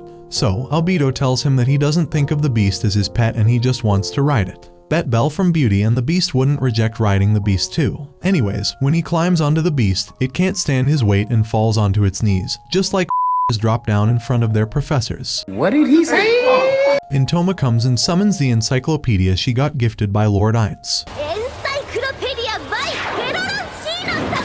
Further, Aura tells Albedo that he also got something from the Lord as a gift. Hearing that, Albedo gets sad and wishes she could also get something just for herself from Lord Ainz. Intoma finds that the reason the horse fell onto its knees is because Albedo is a maiden.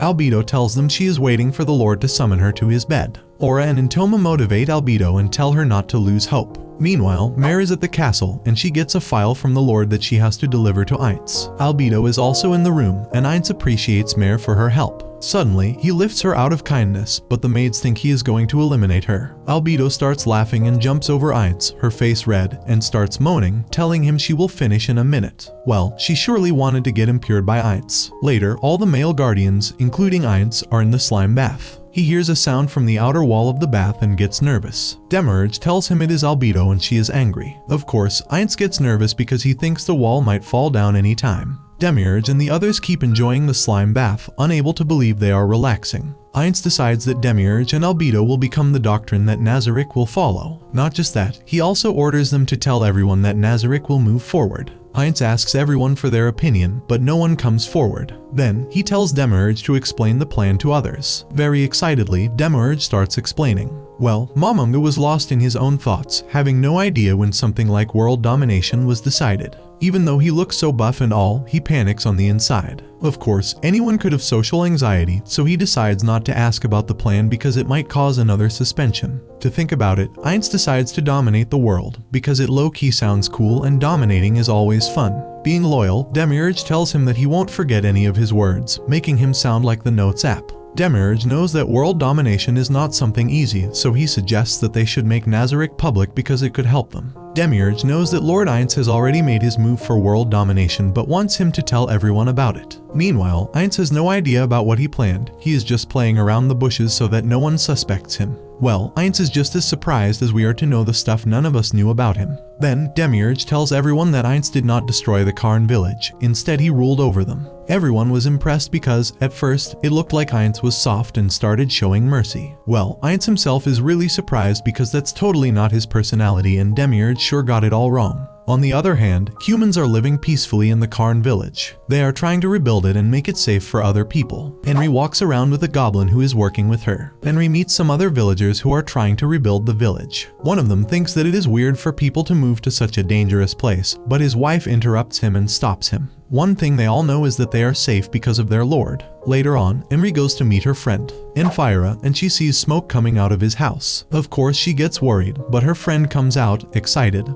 That's when you know that dealer gave good stuff. Anyways, he tells her that he created a new potion and it worked. Jujum, the goblin, separates them and tells the girl to bring hot water because he could clearly see Enfira got high off the fumes. So, he tells Henry to leave and turns to Enfira that if he is head over heels for Henry, he should stop with his childish crap and work properly. Later that day, all the villagers and goblins are having a feast at the same place and Henry serves them. They joke around about who Henry will marry, well definitely not some green dude. Suddenly, Enfira passes out and Henry holds him above her shoulder and places him on the bed. Usually it should be the other way around but Enfira looks sub too. Later, Henry works in the kitchen and that's when a little girl named Nemu comes to her. She remembers that when Nemu's parents got eliminated in front of her eyes. Since then she's been sort of off. Outside the kitchen, a small lad is making something with herbs. So, Henry explains to Jujum that it is the specialty of Karn village. Suddenly, a scout comes out of the village and reports to Jujum that something is happening in the forest. Hearing that, Henry remembers that they also have to collect the herb, so Jujum decides to escort her along with other soldiers so it's less dangerous. Enfira sees that now it's his time to shine as a protector and showing up his non-existent manly side, and well, that makes Henry get the Ike. Wandering around and picking up the herbs, Henry feels attracted to Enfira. Suddenly, they all hear a lad run and hide and see that he's getting hunted by a dark wolf. Seeing the situation, Jujum tells Henry that they should avoid any kind of danger or it might follow them to the village. But Henry takes pity on the lad and decides to save it. Of course, they all had to agree with her so Jujum decides to save the lad, but the wolf is really powerful. Enfira decides to help them too. He traps the wolf with his magic and tells them to strike it at once, and they successfully defeat the wolf. After saving the lad, they find out that he is the fourth son of the goblin tribe.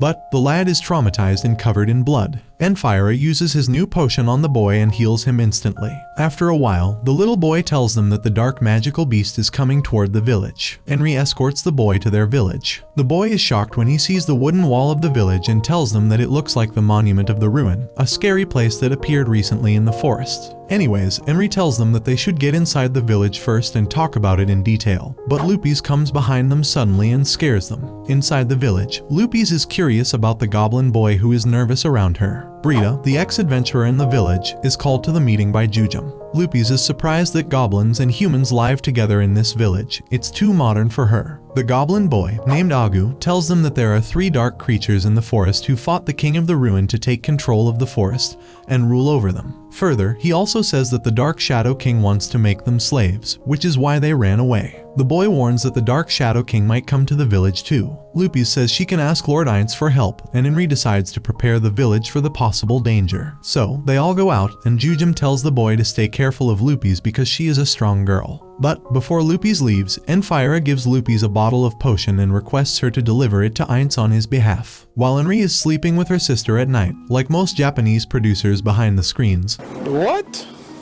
Jujum wakes her up and tells her that they found a few people from another tribe. Hearing that, Henry is relieved, and Jujum informs her that they also found some ogres who initially attacked them but then decided to join them. So, Henry raises her voice and makes the ogres follow her. The next day, Henry goes to the capital to sell some herbs but gets caught by the guard because they can sense magic from her. A wizard sees a valuable magical item on Henry's hand and gets terrified. So, Henry tells him that Lord Gown gave it to her. The wizard tells her that she could summon an army of goblins with that horn. A knight comes and helps Henry, making the guard free her. Then, she goes to trade her herbs at the Adventurers Guild, where she gets a very low price for her herbs. She considers selling the horn but stops herself and suddenly falls asleep.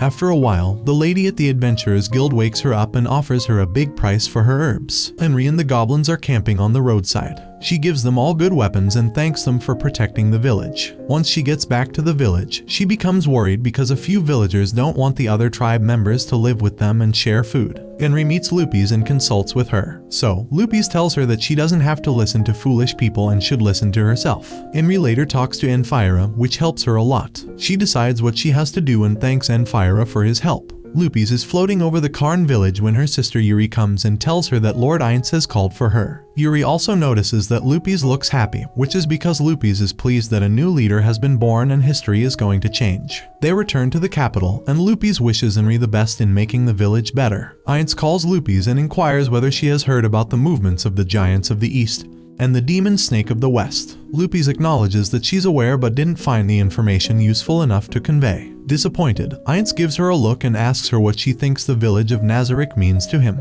Lupis responds that it's a village he uses for experimentation, and that has many toys for his amusement. Ainz internally notes her response, thinking she might be losing it, and advises her to chill out next time. He then proceeds to explain the significance of the village, particularly emphasizing the value of Ainz and his grandmother, as they are currently making a new potion for him.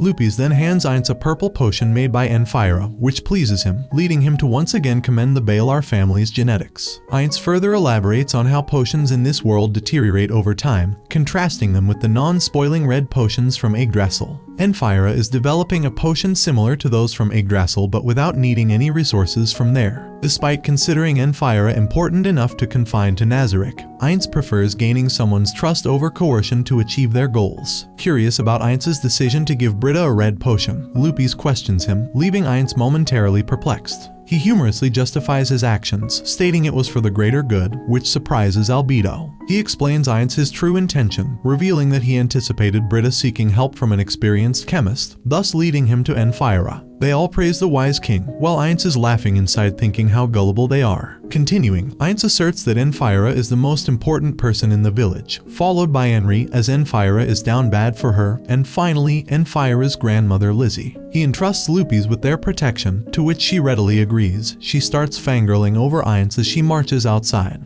Next, Ainz turns to Aura to inquire about the giants of the east and the demon snake of the west. Aura admits her lack of information despite conducting a thorough search of the forest. Ainz regards the perceived threats as falling on the same level as Hamusuk. Though Aura offers to dispatch some of her pets to handle the situation, Ainz is up for an adventure as the man has not touched grass in ages. Thus, they embark on a journey to investigate the giants of the east and the demon snake of the west firsthand, while simultaneously devising a test for Lupis. As they move toward the giant of the east's home, Ainz plans to chat with them, thinking of catching them if they're not from Yggdrasil. Aura gets swayed by Ainz's fun attitude and praises his kindness. Ainz clarifies he's only kind to those he thinks are worth it or connected to Nazarick. He compares worthiness to Hamusuk, seeing him as a good test subject. When Aura asks about Hamusuk's training, Ainz confirms he's training the Lizardman with a Death Knight to make him a warrior. Despite doubts, he wants to compare Hamusuk's progress with someone else. As he gets lost in his thoughts, he then gets rizzed by Aura's back. The man deserves to be in the Randy jail. As they set out towards the lairs of the mentioned monsters, Ainz plans to engage them in conversation, considering capturing them if they didn't exist in Yggdrasil. Aura is swayed by Ainz's whimsical demeanor, praising his kindness, to which Ainz responds that his kindness is reserved for those worthy or affiliated with Nazarick. He compares the monsters to Hamusuk, deeming them worthy as useful test subjects. Ainz elaborates on Hamusuk's training with a Death Knight, expressing his doubts but desiring to compare it with another entity. Arriving at their destination, Aura points out the cave where the demons supposedly reside. Ainz, sensing a trap, cautiously enters with Aura. Inside, they encounter a giant ogre feasting on skeletons. Ainz engages them in conversation, identifying himself as Ainz Ooal Gown. The monsters, led by Gu, exhibit skepticism towards Ainz,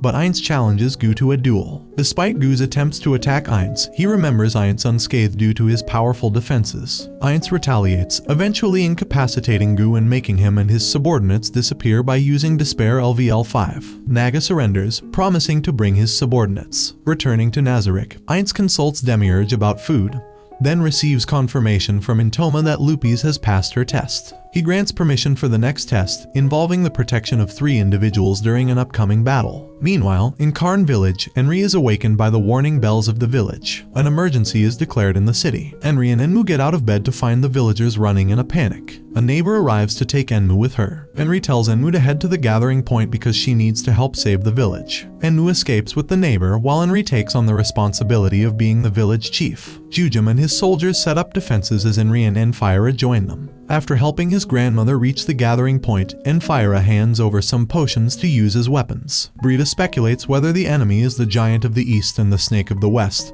but Jujum cannot identify them. They decide to follow intruder plan number 2. As the enemy gets closer, Henry and Enfira leave to ensure the villagers' safety while Jujum prepares for battle. He warns Henry to be careful. A giant troll approaches the city. Jujum's soldiers and the Vigilante Corps shoot arrows at the enemy, thinking they have hit their target. However, their efforts fail when a giant throws a huge rock at them, though the soldiers keep shooting arrows. When the giant reaches one of the village gates, Jujum reveals he had weakened it on purpose to set traps. The soldiers use Enfira's potion. However, Jujum remains worried about the presence of a magic caster. As the giant troll attacks, the soldiers consider retreating. Jujum tells them to stop acting like a princess and die before retreating and gives them an emo speech about heroism. Back in the village, Henry checks the houses for villagers. Suddenly, a giant troll breaks through a village wall. Bro thinks he is in AOT, but the troll can defeat the beast titan in ugliness. Meanwhile, Henry and Enfira hide in a building as Enfira explains that trolls have a strong sense of smell. Enfira suggests meeting up with Jujum and others, but Henry disagrees. Instead, Henry proposes dealing with the troll themselves. They create an ogre smell to distract the troll. The troll follows the scent, realizes the trick, and then chases after the fleeing humans. While the soldiers keep battling the giants, they notice something odd about the huge giant. It doesn't heal itself like the others. Meanwhile, Henry recalls the plan to use clothes with an ogre smell. They take turns being decoys. When it's Henry's turn, she leads the troll out of the building. The troll figures out the trick and attacks Enfira. Enfira tells Henry to run and fights the troll with acid arrows, asking her to get help. Henry leaves, and Enfira tries to use hypnosis on the troll, but it doesn't work. Henry returns with help, and Lupis stops the troll before it can harm Enfira further. She heals Enfira with her magic. Then, Lupis sets the troll on fire, and the soldiers win their battle too. With peace restored, Lupis informs Enfira that Ainz wants to thank him for making the purple potion. Later, Henry and Enfira sit peacefully under a tree. Henry is relieved that the danger has ended and admits she isn't sure if she loves him but never wants him to leave. Sounds like a situationship. Later, Jujum shows Enfira a sword from a giant, explaining how one of the giants couldn't use its healing ability and moved strangely. Henry and Nemu dress up, with Henry looking cute enough to give Enfira a nosebleed. Lupis and Alpha escort them. Nemu is mesmerized by Ainz's home, and Ainz offers to give her a tour, while Enfira and Henry enjoy tea served by a maid. After Nemu returns from the tour, Ainz discusses potions with Enfira. The maid announces dinner, causing Ainz to leave them to enjoy the dinner, thinking he should add Nemu to his protection list. Enfira feels insecure about the luxurious lifestyle, but Henry reassures him that she prefers him. In the remote tower of the Ministry of Magic, where a cult-like group is gathered to see Death Knight, Fluter demands the Death Knight submit to him. Outside, Fluter is conducting an experiment supervised by his students to see if placing skeletons near corpses will turn them into zombies. Inflation so high that even skeletons are working. A knight informs Fluter that some Adamantite-class adventurers wish to see him. Fluter inquires about them. The soldier says they identify themselves as Darkness, which surprises Fluter. In Arwinter, Mammon and Nabe marvel at the city's brilliance. Mammon reflects on Emperor Jerknev's brutal reputation but also recognizes his positive reforms. Fluter praises the Emperor's removal of corruption and promotion of talent. Mammon encounters skilled knights who recognize him as an Adamantite-class adventurer. Despite Nabe's skepticism, Mammon admires the soldier's discipline. He plans to bolster his reputation at the Adventurers Guild. Nabe mentions rumors of inferior workers in the country, but Mammon explains to Ainz they operate independently. Now Ainz remembers Demiurge's plan to make Nazarick a stable country. After Ainz gives his approval, Demiurge starts the plan right away. In the kingdom, soldiers report to Jerknev about a recent disturbance. They reveal that Mammon was the one who defeated the demon Jaldabaoth, but the demon managed to escape. Despite upgraded security, there has been no sign of the demon. Considering the country's exhaustion, the Emperor decides against a war as the Empire is not America. Instead, they focus on gathering intelligence from traitorous nobles. The Emperor orders Fluter to investigate Jaldabaoth further. The Emperor suspects that more heroes may emerge. He consults the 4 knights, who offer blunt opinions. The Emperor instructs Fluter to continue researching Mammon and Ainz, and Fluter says he has information about them. Zanuck is talking about rebuilding the city after Jaldabaoth's attack. Renner asks about the people captured by the demons, and he wonders how the demons could take so many people. Demons might be aiming for the most eliminations in anime history. Zanuck reassures his father that people praise him for fighting the demons. They mention the Magicians Guild searching for a magic item Jaldabaoth wanted.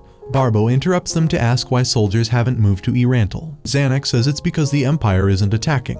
Marquis thinks it's a trick and the Empire will attack when they're not ready. Barbo boasts he can defeat the Empire and demons, unlike Zanuck, who is only capable of eating them. Later, during sword training, Gazef notices Brain's improved attacks. Who says he's not a femboy, he is capable enough of fighting. Climb praises Brain's skills, leading Gazef to believe in Brain's potential. Climb then departs for his duties, and Gazef inquires about Brain's plans, learning it's his day off. Proud of Brain's progress, Gazef reflects on Brain's future, though he wishes Brain would take his place. In a pub, Hecarim recounts encountering a remarkable traveler and a more stunning woman than Emina. Later, in a strategy meeting, they discuss a job offer from Count Femel of the Re-Esti's kingdom to explore an ancient tomb. Archie reveals the terms upfront payment, completion bonus, and danger involved due to rival teams. Despite doubts, they agree, with Archie intending to change her family's fate but decides to prioritize her sister's future. As the Foresight team discusses Archie's departure with her sister, Emina reassures them that Archie's magical skills will support her. However, they feel uncertain about their future without her. Hecarim suggests returning to adventuring, but Robertic prefers retirement over temple duties. Amidst their conversation, Emina's playful behavior lightens the mood. At home, Archie confronts her father about his wasteful spending, expressing frustration over their declining status. She threatens to leave with her sisters once she can afford to. During the night, Hecarim reflected deeply on their final mission together. The next day, the assembled teams exchange greetings. Despite initial comparisons to Gazef, Uryaz's behavior raises doubts about his status. A man thanks them for the job and introduces Mammon and Nabe.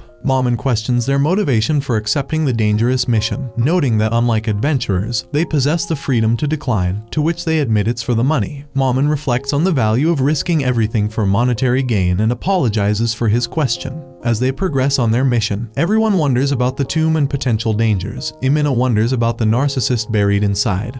Hecarim is excited about the unknown, while Archie hopes the tomb is filled with treasure. At night, Hecarim briefs everyone on the plan. All teams will enter the mausoleum from 4 sides and meet in the center. Gringham's men use an invisibility spell and see a crest but don't know any spells for crests. As they ponder, Gringham goofs with his men. Man is born to be a Hello Kitty girl but forced to be a Batman. Upon examining the crest, they find it adorned with precious metal. One man suggests taking the metal, but Gringham says it's too heavy, so they proceed with their main task and open a sarcophagus, finding it filled with gold. Gringham rushes to Hecarim, who is waiting with other teams. Gringham asks if Hecarim's team also found treasures, to which Hecarim confirms that all teams discovered valuables. They then plan to explore the lower floors. A smell is coming from the lower rooms, one similar to a weeb's room. Parpatra proposes to find a shortcut to the center in exchange for 10% of the findings. As they descend, Archie asks Robertic if there is any undead presence, but he shakes his head. They determine the ruin to be at least 600 years old. Suddenly, skeletons attack. They were expecting a real danger, but it's just some malnourished e-boys. Gringham destroys the skeletons and warns the leaders to prepare for real danger. Momon watches from a distance with an adventurer who hopes their comrades return safely. Momon sadistically comments they will all die but covers it up by saying he wants them prepared for dangers. Returning to the tent, Momon informs Nabe he is going back to Nazarick and will send Pandora's actor in his place. Momon takes Ainz's form and vanishes to Nazarick, where Albedo greets him. Ainz asks Albedo about preparations. Albedo assures him she has plans in store. As Hecarin's team moves forward, they sense a presence and hide. Archie assesses the skeletons as first-tier magic casters, which could be troublesome. Robertic uses his holy faith to turn the skeletons to dust. Meanwhile, Parpatra's men think he was foolish to leave the treasure, but Parpatra reveals he was wise not to enter an unknown place. Alpha commends his decision. Parpatra turns and feels strange to see the women. Man wonders whether he teleported to a harem world. The Pleiades get excited about killing the old hag and his men. Yuri summons old garters to kill them. Parpatra's men fight back, but Yuri and the Pleiades watch them die one by one. Yuri orders the survivors healed and sent to the torture chamber, reporting the deaths to Ainz. In the tomb, Gringham runs from fire-throwing skeletons, eventually finding himself teleported to Kyoyuhiku, who refuses a trade for Gringham's life, preferring to eat him instead. In Nazarick, a man is tortured by Neuronist Painkel, who expresses her thirsty desire for Ainz. Neuronist competes with Albedo and Sheltier for Ainz's affection and introduces herself to the man, explaining her creator's suffering to kidney stones and her plan to torture him similarly. Back in the tomb, Ira's elf hears a sound and finds a giant rabbit. Hamsuk. The elf cannot identify the creature. Hamsuk aims to eliminate Ira, but Ira offers to fight solo. Hamsuk lands a blow, making Ira's nose bleed. Ira attacks, but Hamsuk damages him with her tail. Ira enhances his powers, but Hamsuk cuts his arms with a slashing strike. As Ira dies, his elves seem amused. Hamsuk finishes Ira with a final strike. Zaryusu praises Hamsuk's slashing strike, while Hamsuk finds Ira's elves' reaction to his death odd. Team Foresight realizes they are in a magic trap as their surroundings change. Archie recognizes the place as the Colosseum of the Empire. Now, they understand why they are there. As the battle begins, Aura makes an announcement, introducing the Foresight as foolish humans and to battle with them. The great ruler Ainz, in his casual robe, looking like a rich rapper, Albedo is acting as a cornerman for Ainz. Archie apologizes to her friends, but they reassure her it was a team decision. Hecarin tries to talk their way out of trouble, but Ainz is stubborn, comparing their intrusion to maggots and food that can't be ignored. Despite Hecarin's attempts to explain, Ainz doesn't believe them, even when Hecarin mentions permission from someone. But soon Ainz becomes intrigued and asks about the person who gave permission. While Hecarin explains, Hecarin keeps looking around for an escape route. Hecarin reveals the person asked to convey regards to Ainz, realizing he's trying to save himself. Ainz becomes furious and is surrounded by a dark aura, but then calms himself down, understanding Hecarin's ploy. He orders his guardians to cover their ears. Ainz thought he didn't like Demiurge's idea to bring thieves to Nazarick, but he believed it was the right thing to do. Now, he plans to dispose of the Foresight. Taking off his robe, Ainz prepares to fight. The Foresight attacks together, but they're no match for him. Ainz suggests a different game, and a red light emanates from him. Hecarin thinks he's a magic caster, but Archie can't detect any magic, realizing her powers as magic detection. Ainz makes her sick, and they realize they have no chance against him.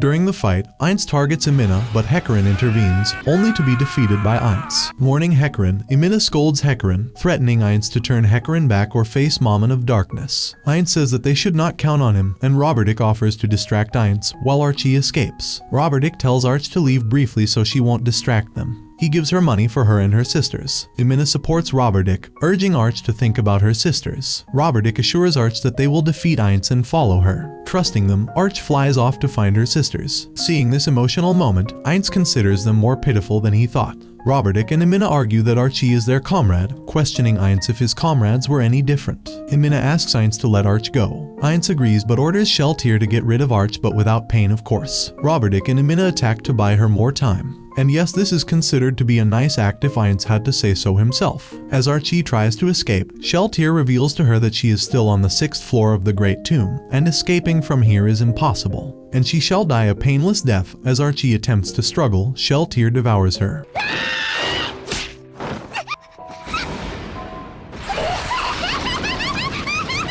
Meanwhile, Ainz defeats the Foresight and orders Aura to take Amina and Hecarim away. Back at Archie's home, her sisters wait eagerly for her return. In the Imperial Palace, Emperor Jerkniv learns of the workers' demise and plans countermeasures. Fluter admires Jerkniv and prepares a scapegoat. Suddenly, Dark Elves arrive, blaming Jerkniv for sending intruders into Ainz's territory. They threaten to destroy the Baharuth Empire, shocking everyone with few deaths. After the attack, Aura announces that she has eliminated all humans outside and now desires to eliminate those inside.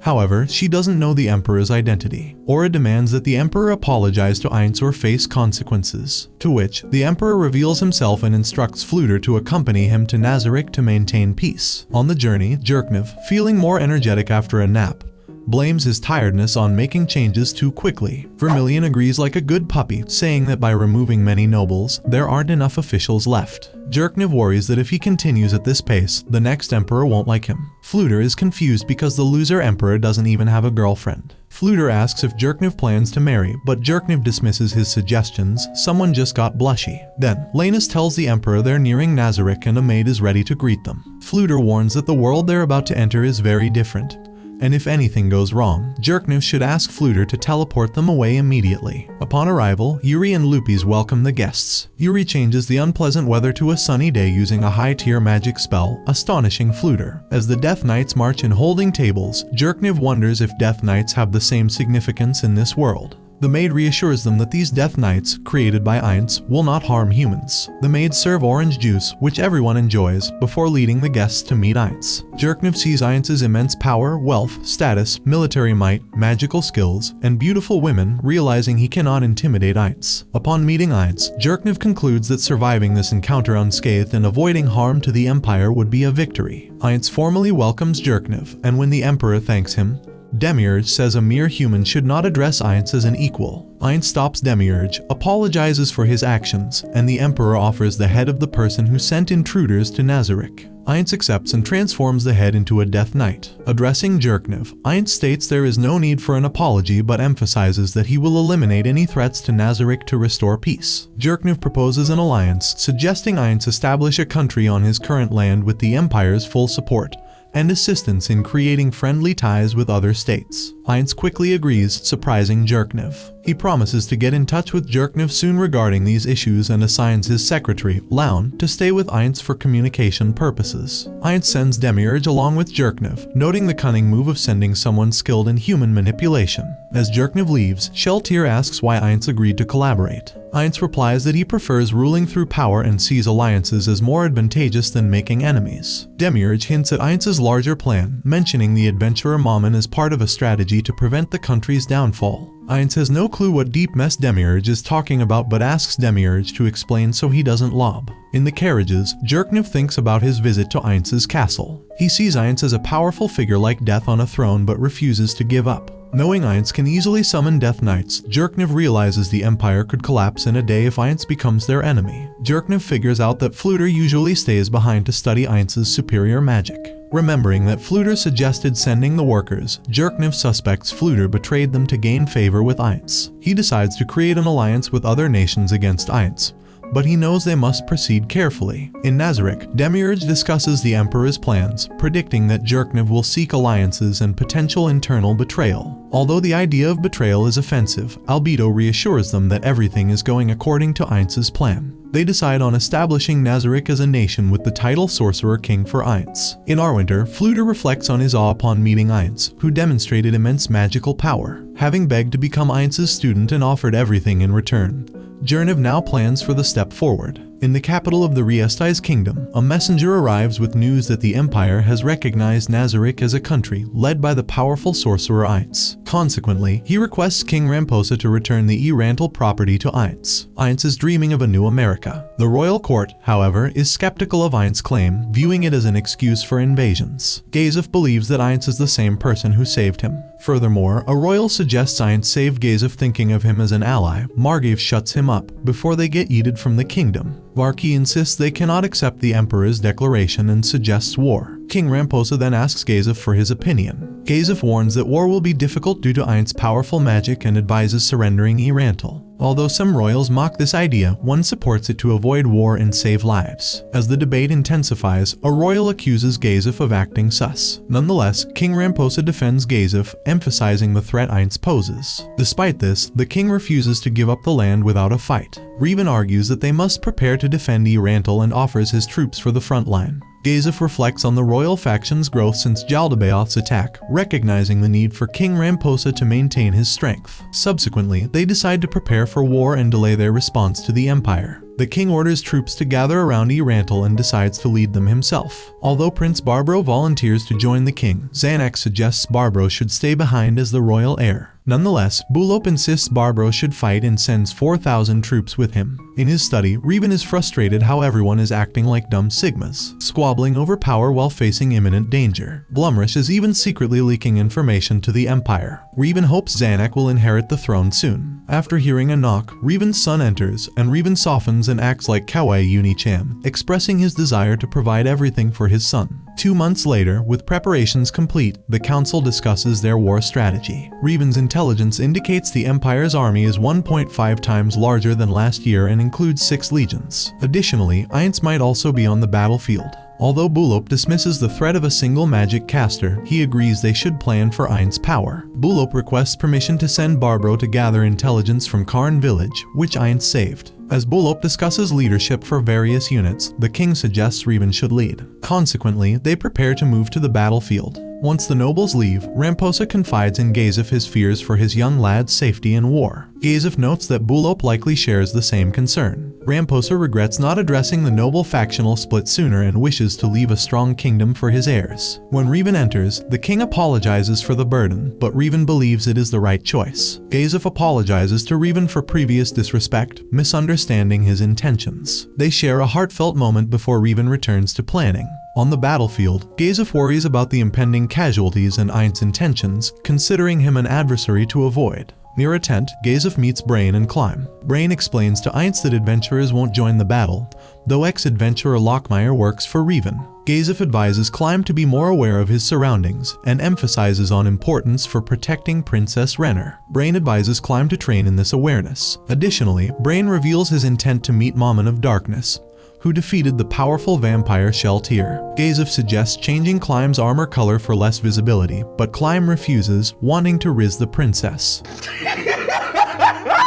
Brain vows to protect Climb, confident he can defeat the Imperial Knights but not Ainz. Gazef assures them of a celebration in the royal capital's pub after the battle, pledging they shall all survive. Meanwhile, on the other side, the Empire soldiers bow to Ainz, with Nimble set to guide him through the battle. General Carvane plans to have Ainz assist his unit. When Ainz requests to bring his men, Nimble agrees, provided they attack soon.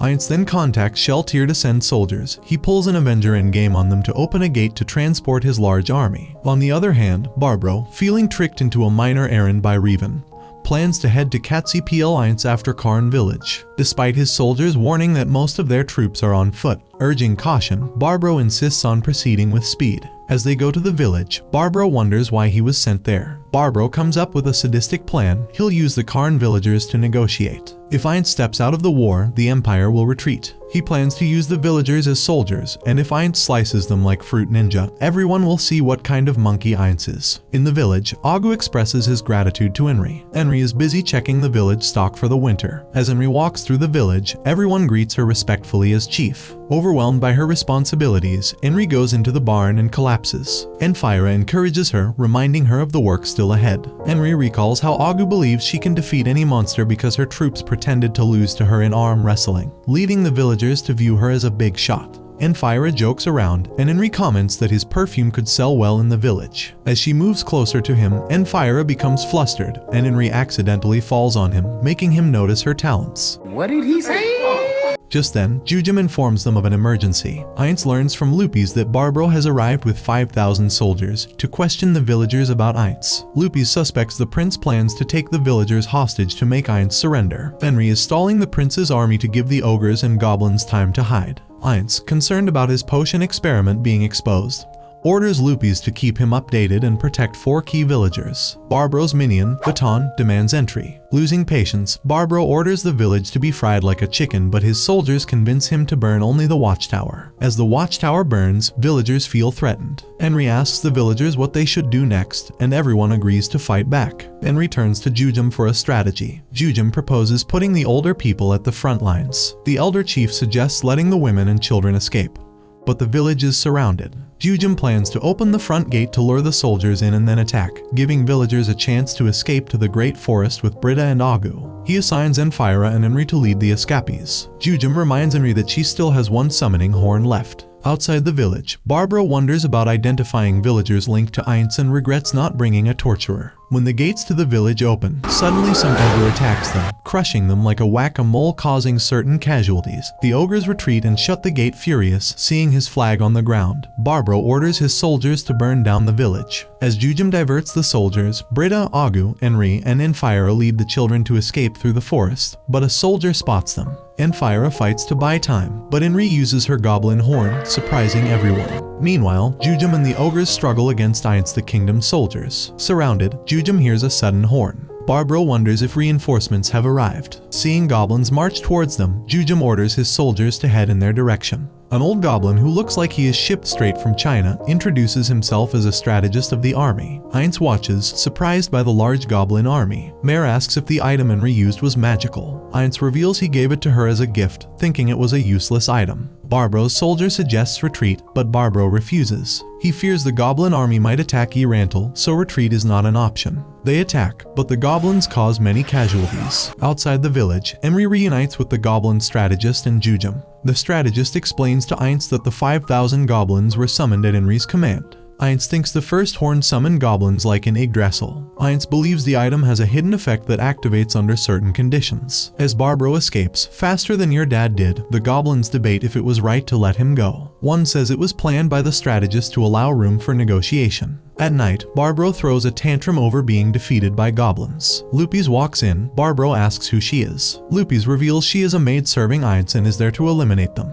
Barbro boasts about himself, but Lupis reminds him he is just a human and not needed in Ainz's plans. She then summons Redcaps to slice the soldiers. Afterward, she whispers to a terrified Barbro that her powers are different from Solly's, but she'll prove her worth. Back in the Empire, Jerkniv hears from Riestais that they are starting a war. Baziwood is puzzled, wondering why the Emperor sought help from the undead, especially since the kingdom is no threat, and why he asked Ainz to use his most powerful magic as a signal. Jerkniv explains he needs to show the world how dangerous Ainz is to form alliances against him. Even Ainz Elf-Servant eliminated a few Imperial Knights in the blink of an eye, so her master should be able to wipe out thousands with a powerful spell. This shocks Baziwood, as even the 13 heroes couldn't do such a thing. Jerkniv concludes that if they can't win with strength, they must use cunning. The Riestais army readies for battle, and Marquis Bulop asks about Prince Barbro, who is supposed to reach Karn village. With no news, Bulop changes formation to face the Empire. A king's noble, confident in their numbers, suggests invading the Empire, which amuses the king. On the front lines, Revan and Gazef discuss the Empire's odd silence, with Gazef hoping for minimal casualties. Revan, admiring Gazef's magic sword and understanding the king's decision to keep Barbro safe, reflects on his own protective instincts as a father and promises to spend time with his lad after the war. Finally, the Empire soldiers start moving.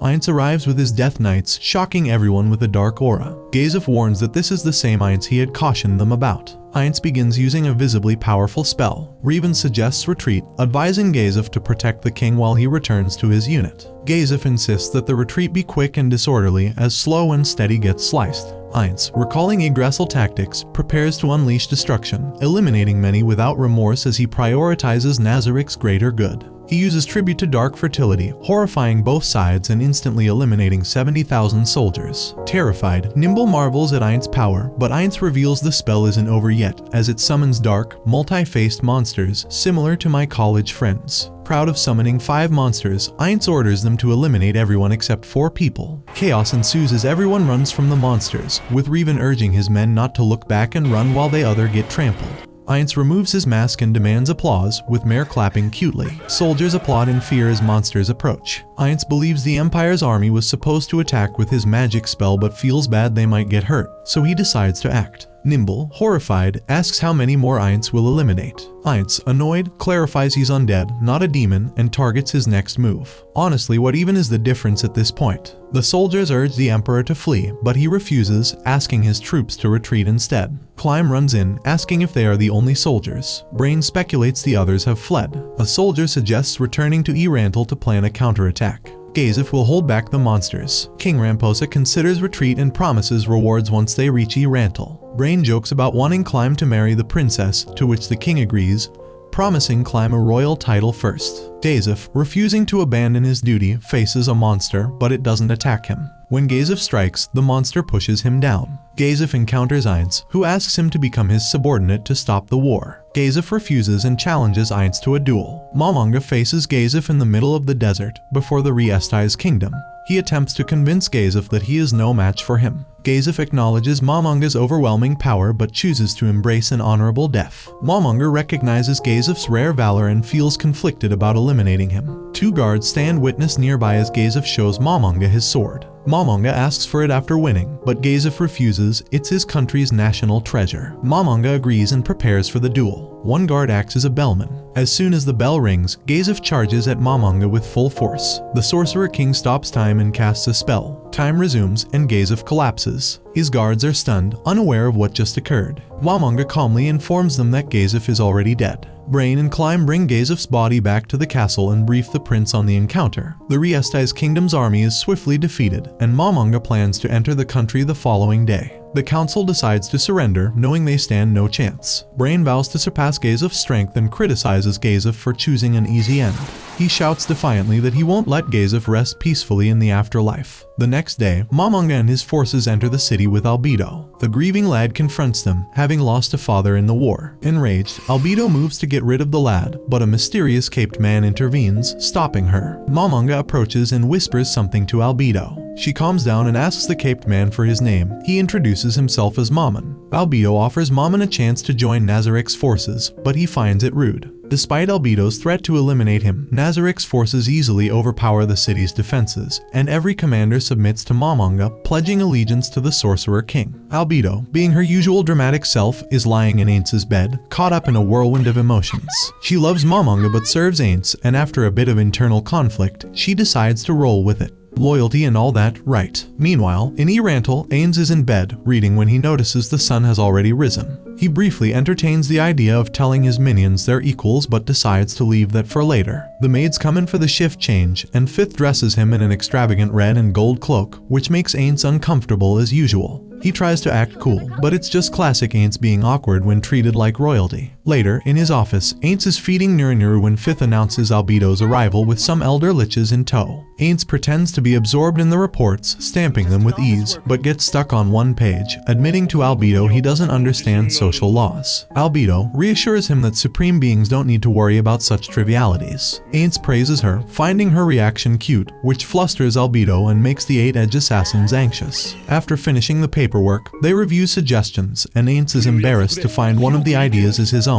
Next up, Yuri suggests starting an orphanage, which Ainz likes because it could help widows and recruit young lads. Albedo reminds him of Pestania and Negrito saving children against his orders, but Ainz sticks to his plan, showing a softer side. When they get to another anonymous suggestion that Albedo finds offensive, she almost wants to kill the person who wrote it, but Ainz tells her there's no need for consequences. Then, Aura and Mare show up. Mare offers his spot on Ainz's lap to Albedo, which makes her super happy, and Ainz awkwardly sniffs her, earning a perv comment from Aura. The group moves on to kingdom finances, and Albedo asks if she can go to Reincarnated while Pandora's actor covers for her. Aura suggests cross-dressing, which mortifies Ainz. Once all the office drama settles, Ainz checks on Hamsuk, who's napping with a death knight. He reminds everyone that Ainz and Mammon are separate personas and then meets with Pandora's actor, who gives an emotional update on playing Mammon. He wants to go back to Nazarik to tend to his items, and Ainz, seeing him like a son, encourages him to grow beyond his original programming.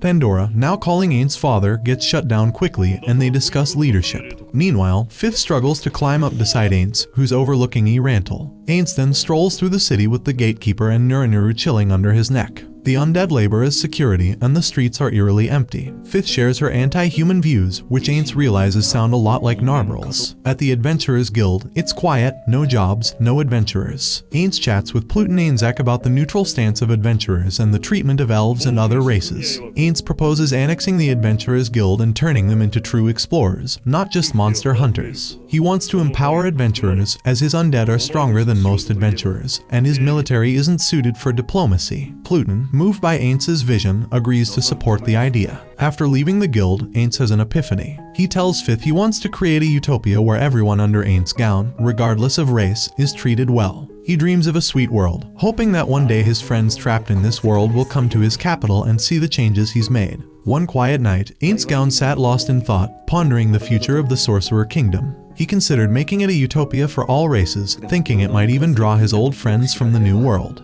As he sighed, Fifth noticed his distraction and, assuming she had messed up on her shift, immediately dropped to her knees in apology. Meanwhile, in Riesti's, Renner wrapped up her reading at the newly opened orphanage, with Climb, Evilai, and Tina by her side. Renner proudly explained how she funded the orphanage to help reduce crime and support war widows from the massacre at Katsi Plains. She believed the strong must protect the weak, which sent Climb into a flashback of Renner rescuing him from poverty. She also mentioned Brain Unglaus inspired the idea, hoping to find pupils who could stand up to the Sorcerer King. Renner, curious, asked about Evilai's hidden talents, but Evilai shot back, making Renner jump into Climb's lap in surprise. After some playful teasing about Climb always spoiling Renner, Evilai explained that everyone had their own special abilities. She even mentioned Lachius's sword, which could destroy a city if unleashed. Climb, intrigued, asked where Lachius was. Tina explained that Lachius was training Tia and Gagarin to recover their strength after their resurrection. Mention of Mammon sent Evilai swooning, but when asked if she could defeat Ainz, she admitted defeat, saying only Mammon had a chance. At Rolent Castle, Prince Zanek still hadn't heard from his missing brother but insisted on another search. He also tried to figure out how to deal with the Sorcerer Kingdom without embarrassing himself in front of the nobles. Renner suggested sending an envoy with tribute to smooth things over. When the envoy arrived, Zanek thanked her and promised her land,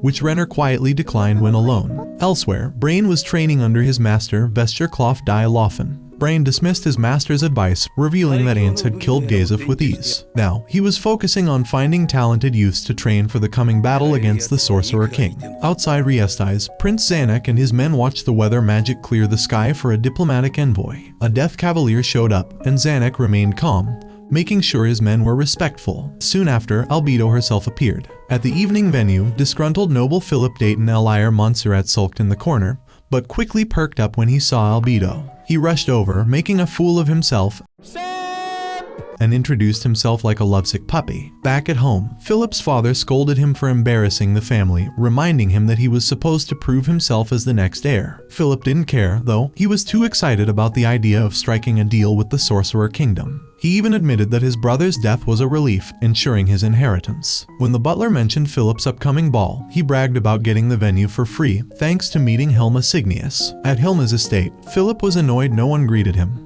But Hilma calmed him down, explaining that leadership was still shaky after the war. She reassured him that his new faction would come together soon. Philip felt better and escorted Albedo to the ballroom, all the while hoping to win her over. He even touched her shoulder, briefly sensing her killing intent, but she pretended nothing happened. Inside, Hilma was unimpressed by the nobles. When Albedo wanted to go to the sitting room, Philip tried to follow, but Hilma warned against it, saying it would cause gossip. Philip ignored her and asked how to woo Albedo. Hilma, a bit scared, told him to drop it, but Philip wasn't listening. Later, Albedo wiped her shoulder in disgust, and Hilma nervously asked if they needed a new pawn for Ainz. Albedo said Philip was still useful.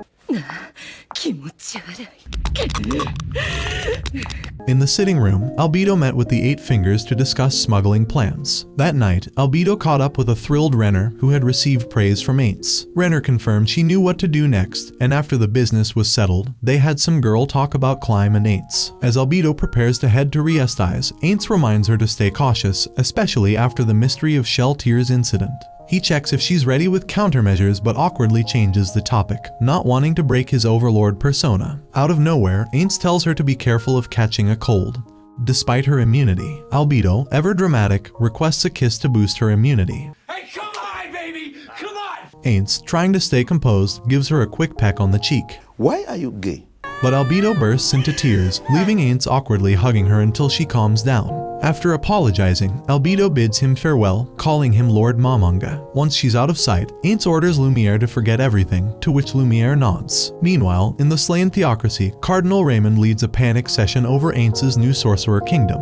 The cardinals are shaken, especially after learning that the Baharuth Empire seems unfazed by Ainz's undead rule. Raymond, a former black scripture leader, points out that only godkins could possibly handle the 500 Death Knights Ainz commands. Zindian, sensing Raymond is hiding something, presses for more details. Raymond eventually reveals that Ainz wiped out 130,000 people with a single spell, and the group speculates it was an 11th tier magic, possibly even the descent of a god. With Riestais weakened, Maximilian suggests the Empire should take over, and Baroness agrees. The Cardinals debate Ainz's possible connections with the vampire Haniopnioko and Jaldabaoth, but decide it's best to avoid direct involvement for now. They plan to visit the Empire to check on Emperor Jerkniv's status. Back in Arwinter, Jerkniv is stressed about Ainz, particularly the fallout from the massacre at Katsi Plains. He tries to keep his knights loyal by personally handling their resignations. When a scribe mentions that the slain cardinals are waiting, Jerkniv plans to meet them secretly at the Colosseum.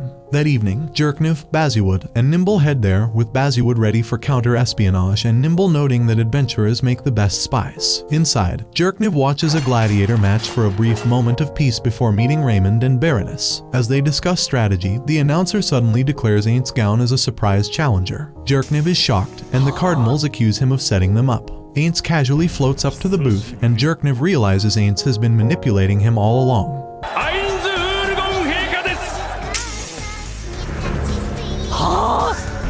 久しぶりだな。そんなバカな。 When Ainz asks if the Cardinals are old friends, Raymond awkwardly avoids the question and tries to leave. Ainz waves them off and checks on Jerkniv's well-being, making him even more nervous. Below, the head priests declare Jerkniv a traitor for supporting an undead king. Jerkniv, desperate, asks them to watch the upcoming fight for any weaknesses in Ainz. But the priests leave, and Jerkniv, now completely stressed, calls for the martial lord, hoping he's the last chance to stop Ainz. The crowd roars as Ainz Gown stands in the Colosseum, reflecting on how he ended up here. After Albedo left, he was still worried about the mysterious enemy who had controlled Sheltier with a world item. To distract from that, Ainz decided to boost his public image by showing off his power, starting with this match in the Baharuth Empire's Colosseum. Ainz arrived in Arwinter with Pluton Ainzek, the adventurer's guildmaster. Pluton noticed there was no border checkpoint, hinting at some tension, but Ainz brushed it off, claiming his friendship with Emperor Jerkniv would smooth things over. In reality, Ainz was just nervous about dealing with politics, so he teleported straight into the city using a gate spell. As they talked about plans, Ainz shared he wanted to scout out the Empire's Adventurers Guild and recruit some adventurers. Pluton, ever the realist, warned that adventurers wouldn't just join up. Ainz appreciated the advice and considered a public demonstration of his power in the Colosseum to show what he could do. Pluton suggested he fight the Martial Lord, a strong fighter managed by a promoter named Osk. The two headed to Osk's manor, where Ainz agreed to the fight, casually admitting he wanted to test if he was stronger than Gaze of Stronov. Ainz also warned Osk that magic was banned in the Colosseum, so he'd stick to melee and weapons. Meanwhile, Ainz checked out Osk's trophy room, admiring a sword that looked like it came from a player. The next day, Ainz faced the martial lord, Go Jin, in the arena. They chatted before the fight, and Go Jin, all cocky, promised to eat Ainz if he lost. The match started, and Ainz dodged Go Jin's attacks while using fire magic to set up a flank. But Go Jin fought back hard, sending Ainz flying. Ainz, not pleased with Jerkniv cheering for Go Jin, warned him about his negative energy ability, then switched from his staff to stiletto blades, channeling his inner Mammon. Ainz sliced through Go Jin's armor with ease but noticed the crowd wasn't cheering for him. He offered Go Jin a chance to surrender, but Go Jin refused, so Ainz respected that. When Ainz tried using his, Go Jin countered with martial arts, sending Ainz flying again. After taking a few hits, Ainz, now more annoyed by Jerkniv's ranting, unleashed his full strength, explaining that he was LVL 100. Go Jin, impressed, asked Ainz to go all out, so Ainz reactivated his and walked through Go Jin's attacks like a boss. Ainz finally finished him off with a stiletto and the crowd gasped. Ainz revived Go Jin as proof he wasn't just about destruction, he wanted to help adventurers grow. He flew up to the VIP booth to meet Jerkniv, who grudgingly congratulated him. Ainz, ever humble, downplayed the win, which made Jerkniv uneasy. Before leaving, Ainz asked Jerkniv for a vassalage petition, totally confused by the term. Jerknev, realizing all his plans had failed, begged for Baharuth to become a vassal state, believing it was the only way to survive. Jerknev later vented to Nimble, admitting Ainz's cunning was way beyond him. He knew vassalage meant giving up some autonomy, but he'd fight for what was left. Deep down, though, he felt like the most unfortunate man alive. Demiurge returns to Nazarick to discuss a scheme against the Robble Holy Kingdom, but finds Albedo instead. She mentions Ainz is in the Dwarf Kingdom, leaving Demiurge confused about his master's plan. Albedo hints that Ainz might trust him more than he realizes. She reveals that Ainz subjugated the Baharuth Empire in 3 days without fatalities, a feat Demiurge admits would have taken him a month. He realizes Ainz's strategy is more complex than he thought. Meanwhile, Ainz heads to the Great Lake Lizardman village for diplomatic talks with the dwarves. He brings Aura as his bodyguard and Sheltir for support. Zenbaru Gugu, a Lizardman guide, asks if Ainz seeks peace, and Ainz confirms but warns he'll use force if attacked. Cossidus insists on serving Ainz as a seat, reminding Ainz of Sheltir's role. Ainz reluctantly agrees. Sheltir, anxious about the mission, focuses on the details to avoid mistakes and prove her worth. Aura reassures her, reminding her that Ainz wants her to grow through experience. Ainz, nearby, recalls his past interactions with Bukubuku Chigama and Peroncino. Zenbaru informs Ainz the convoy is ready, and Ainz notices Zaryusu and Crush with their child. Ainz thinks about how rare children are in the New World, amusingly considering having one. The convoy travels into the Azurlisia Mountains, where Ainz uses to set up camp. In his quarters, Ainz wonders about the origins of runes and if a player brought them from YGGDRASIL, hoping to acquire the technology. Meanwhile, Demiurge and Albedo handle the vassalization of the Baharuth Empire, which surprises Ainz. He trusts his guardians to manage it. Aura asks Sheltir to pick a room, and the vampire playfully accepts whichever one Aura doesn't choose. Aura checks Sheltir's notes, wondering if they are helping, but Sheltir isn't sure. Fatigued, Aura prays to her creator to watch over Sheltir as they prepare for their expedition. The next morning, Zenbaru leads Ainz to the entrance of the dwarf city, where the 5 Hanzo report it's abandoned but find a lone dwarf mining ahead. Aura greets him, scaring him, and he introduces himself as Gondo Firebeard. He explains the city of Fioredo was abandoned 3 years ago, and the dwarves relocated to Fiojira. The journey to Fiojira takes 6 days. Gondo is surprised by Ainz's presence but calms down when he realizes he's Aura's master. Ainz explains he seeks trade deals for runecraft and demonstrates by carving a rune into stone, which Gondo recognizes as Lagu. Ainz asks about acquiring runes as they stopped selling in human nations centuries ago. Gondo explains that runecraft declined when tier magic became more widespread.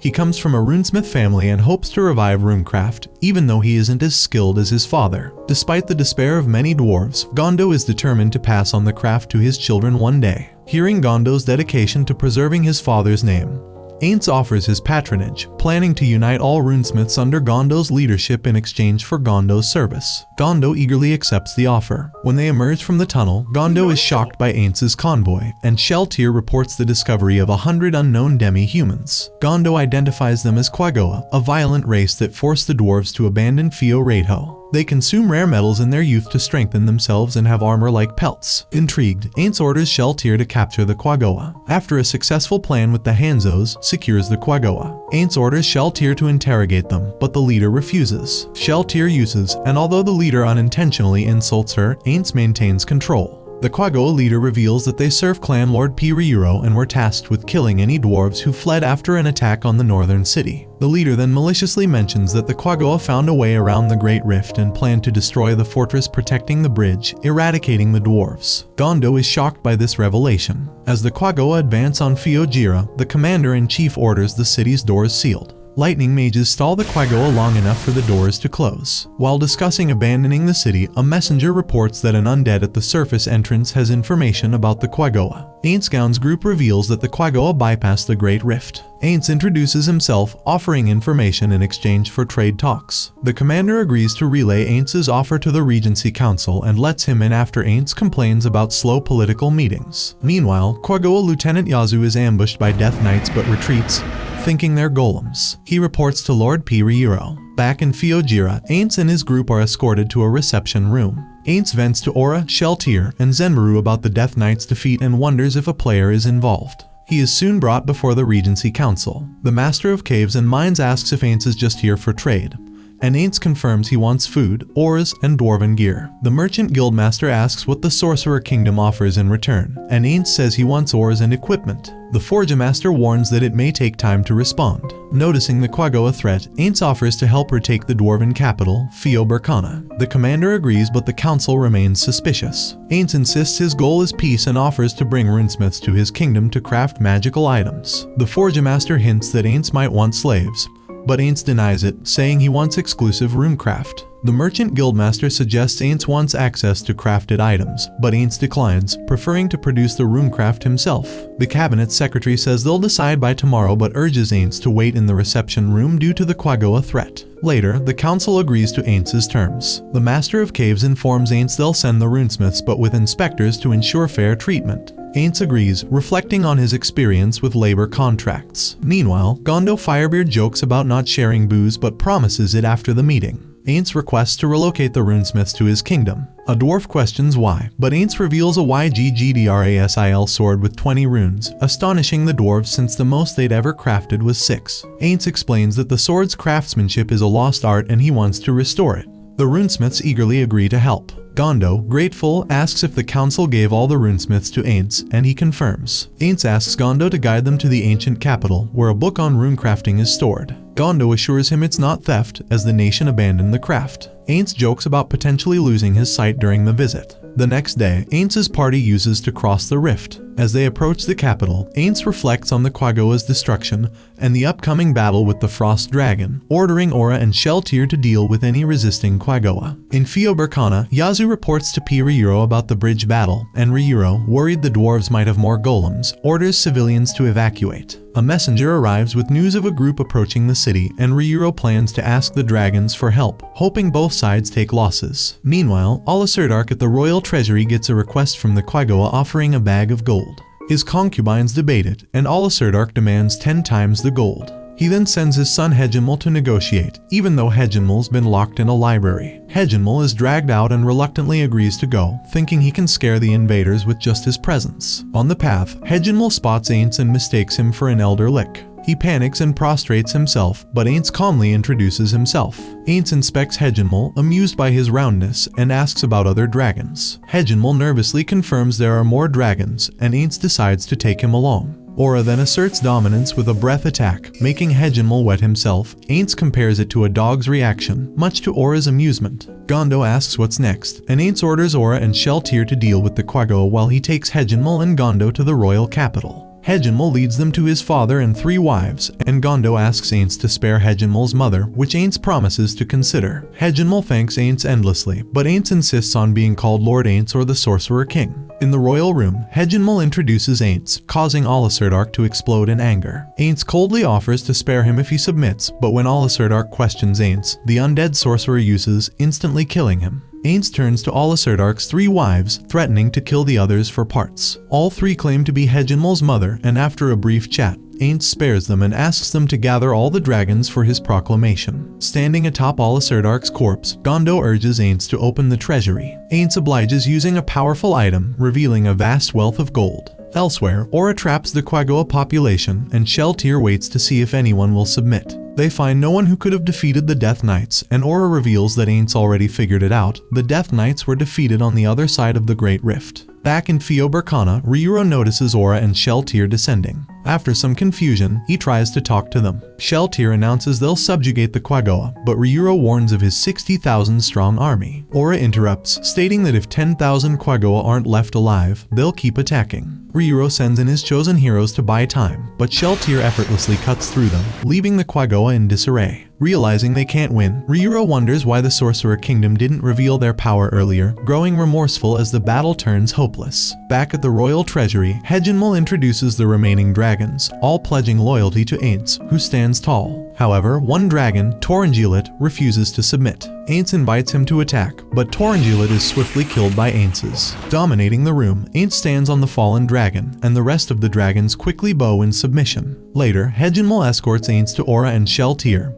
who have finished selecting Quagoa for submission. Ainz is disappointed that the Quagoa didn't accept his mercy earlier, but now stands before Ryuro. Ainz releases his intimidating aura and promises prosperity for the Quagoa if they follow his rule. Ryuro pledges loyalty and Ainz congratulates the Guardians, with Sheltier feeling forgiven for her past mistake. Later, Ainz confides in Sheltier and Aura, admitting he misjudged the Death Knight's defeat. Sheltier embraces him, grateful to be of use. Meanwhile, the runesmiths of Fiojira are given a grand farewell by the Master of Caves and Mines, but Gondo, feeling inadequate, finds solace in the warm reception. In a quiet moment, Ainz meets with Demiurge to discuss the Rabble Holy Kingdom. Ainz praises Demiurge's insight, but Demiurge insists Ainz's foresight is unmatched. Ainz reflects on an old conversation about a crane living for 1,000 years, musing that a turtle could live for 10,000. Demiurge, impressed, believes Ainz's actions are part of a grand plan to make the world dependent on his power. Ainz laughs it off but can't help but wonder what Demiurge truly thinks. In Rolent Castle, Prince Zanak and Princess Renner discuss the Rabble Holy Kingdom's recent visit to the Riesti's kingdom. While Zanak initially wanted to talk about countermeasures against Ainz Gown,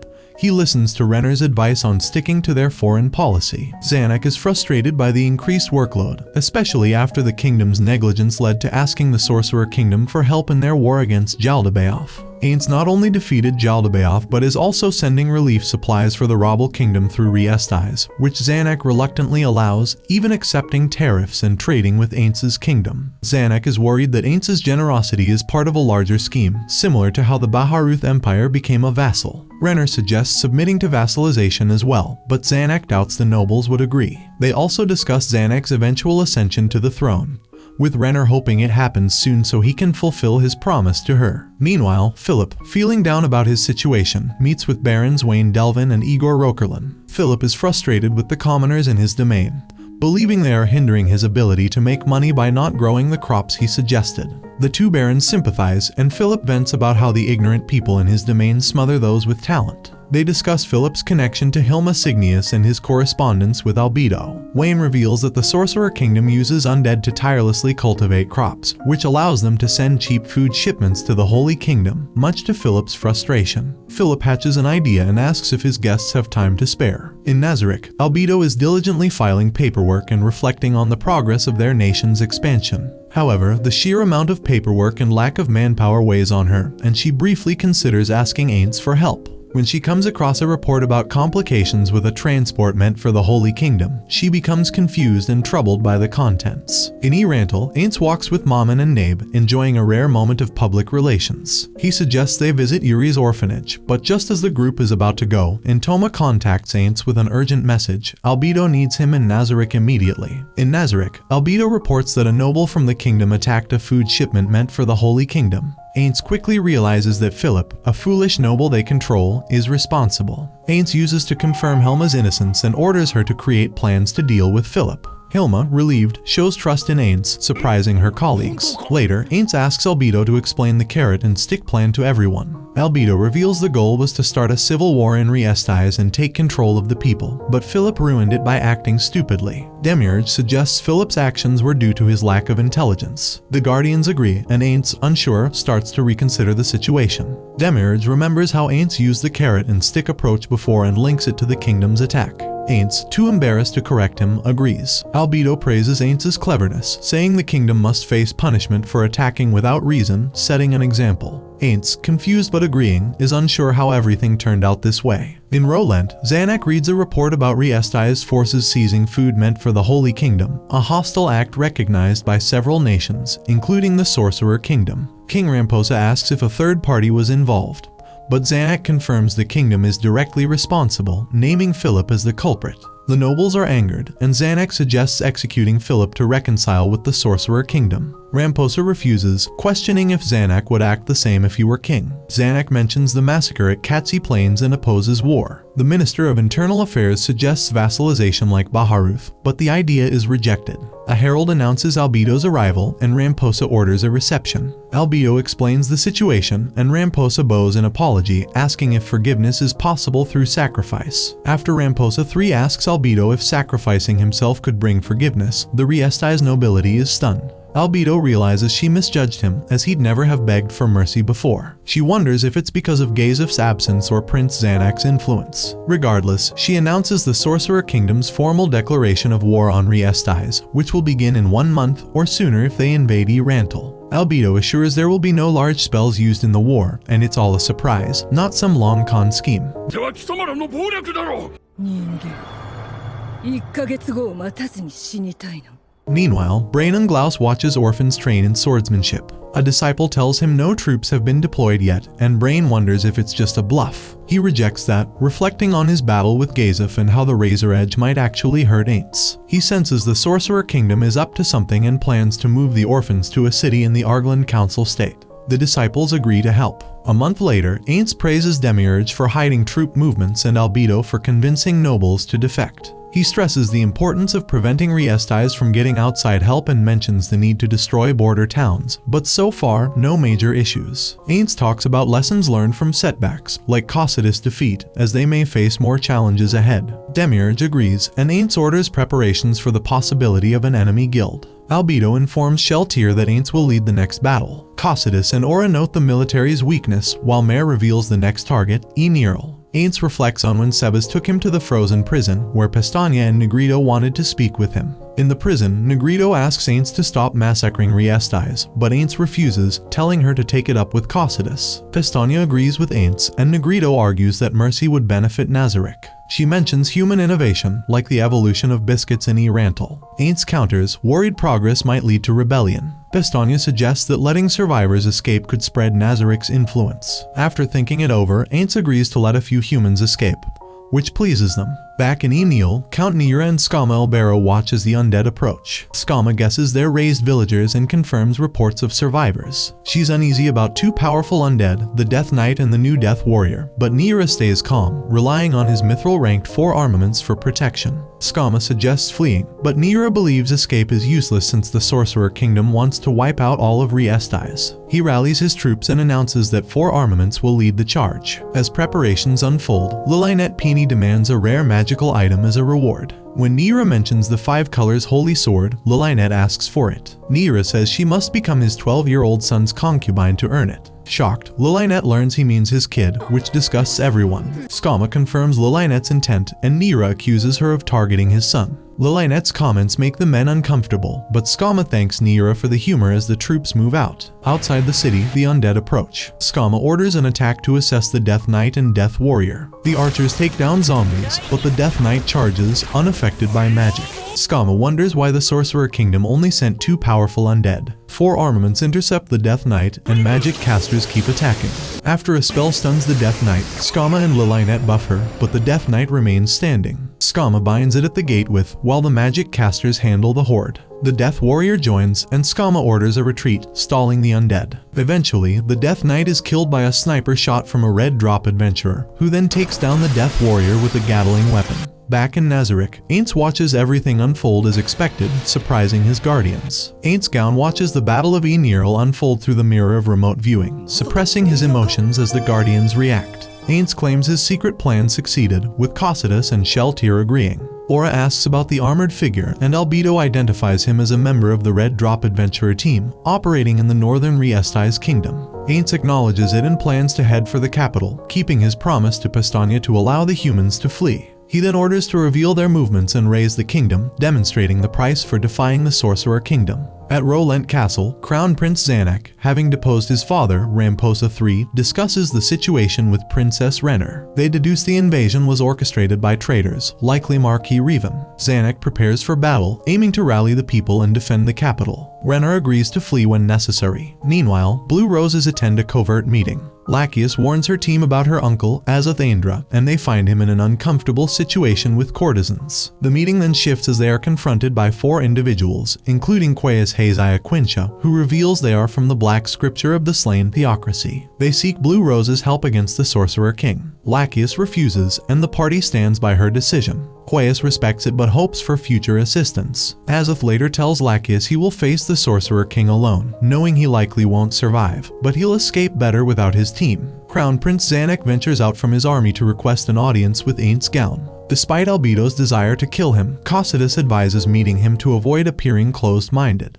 Ainz agrees and rides a Soul Eater to meet Zanak, offering him water and a deliberation table. Zanuck asks why Ainz refuses their surrender, and Ainz responds that his goal is to leave a lasting monument of ruin. Zanuck inquires about Ainz's cruelty, and Ainz explains that his actions are motivated by his desire for happiness and the well-being of those he cherishes, even at the expense of others. Zanuck asks if Ainz considered other options, to which Ainz admits there are alternatives but that he has an opportunity to seize his happiness now. They discuss a proverb about a goddess of fortune, and Zanuck understands Ainz's logic.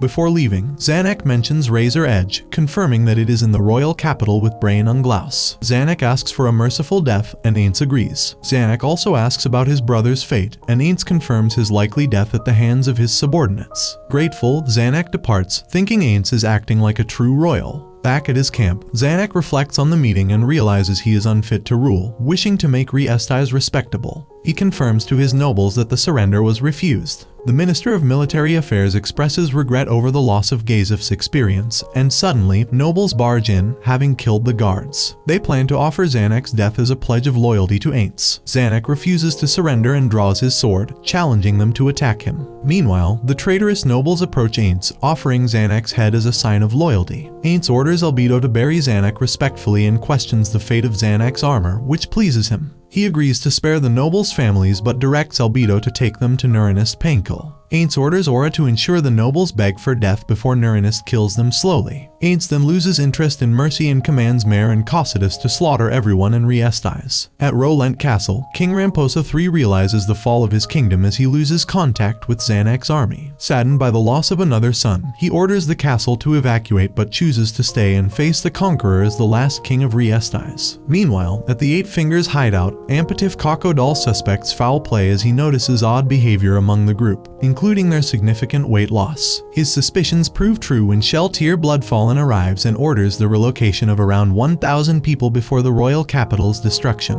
Kakodal, realizing he's about to face horrors, pleads for help, but the leadership of Eight Fingers knows they can't save him. Noah likens it to a baptism, and Hilma thanks the Sorcerer King for his power.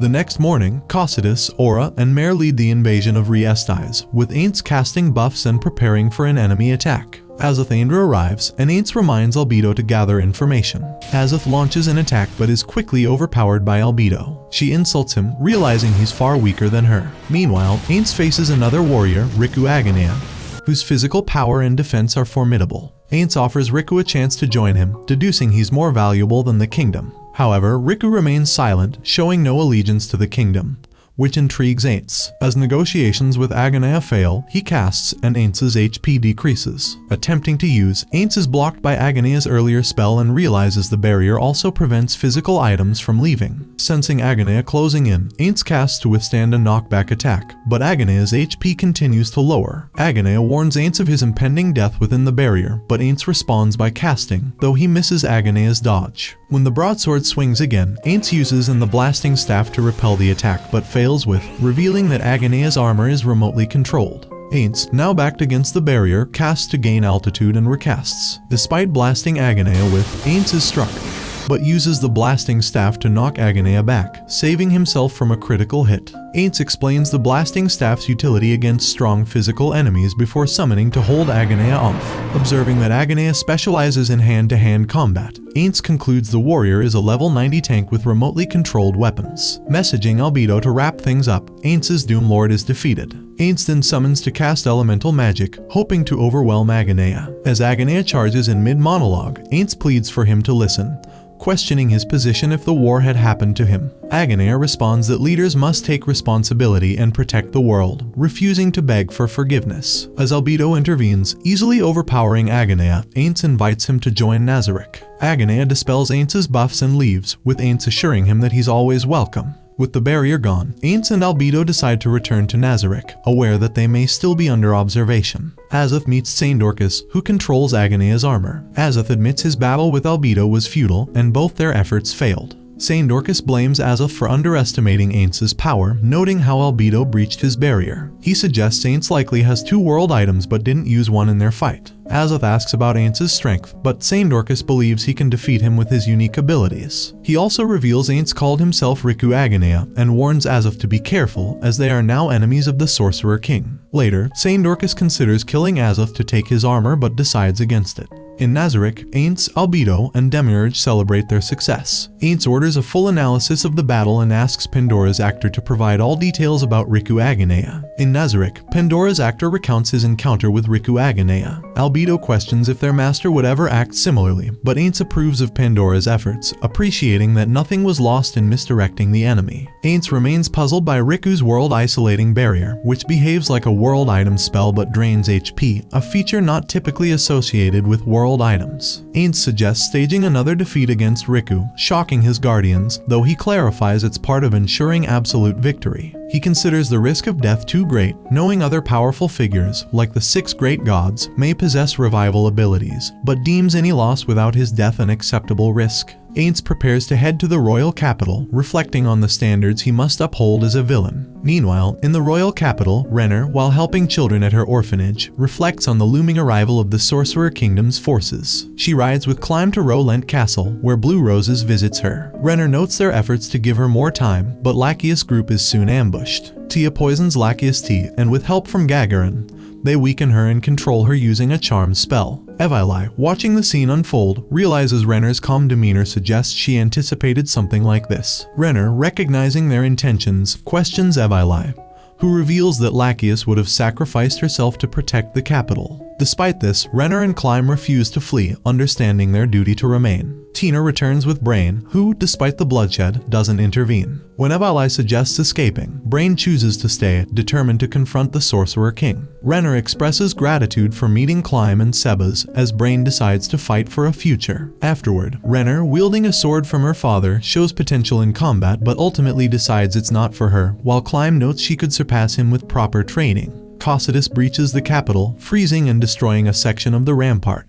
Aura surveys the city from a watchtower, sending Iris and her other pets to assault it. Brain, walking through the city, encounters Cocytus and decides to fight despite the overwhelming odds. After a brief exchange of respect, they prepare for battle. Brain uses his buffs and strikes with his true nail clipper technique, but Cocytus defeats him in one blow. Respecting Brain's strength, Cocytus claims his katana as a trophy and orders his body to be preserved in ice. He then resumes his mission toward Rowlent Castle. Mare doubts his spells will be enough to destroy the capital and kill all the hiding humans, but he steals himself, cheered on by the Hanzos. Meanwhile, at Rowlent Castle, Climb curses their situation. Renner, holding Razor Edge, asks him to follow her to the study, where her father, Ramposa III, accepts the kingdom's fall. He gives Climb a royal decree to escape with Renner, but she refuses. Instead, she convinces her father to hide the royal treasures, hoping Ainz will spare more people in exchange. Climb is sent to stash them while Renner prepares to flee through a secret passage. At the Magician's Guild, Aura and her pet stop Vesture Cloth Dialofen and his disciples, with Aura quickly killing the master swordsman and ordering her pets to slaughter the rest before heading into the guild.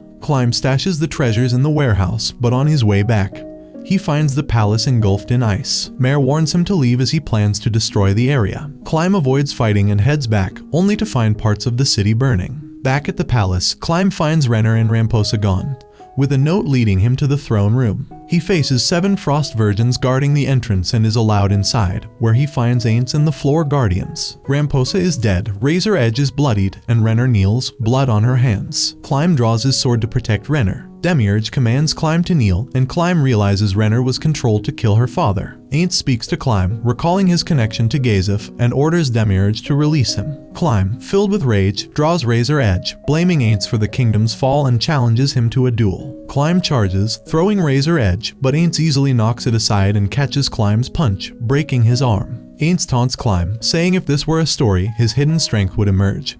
But in reality, he's just a powerless human. Climb declares he's Renner's shield. Ainz, seeing Climb's resolve, compares him to Gazef and throws him his sword to continue the duel, summoning an obsidian blade of his own. Climb pushes Ainz back using his martial arts boost and Gazef's ring, but Ainz deflects his strikes easily, injuring Climb in return.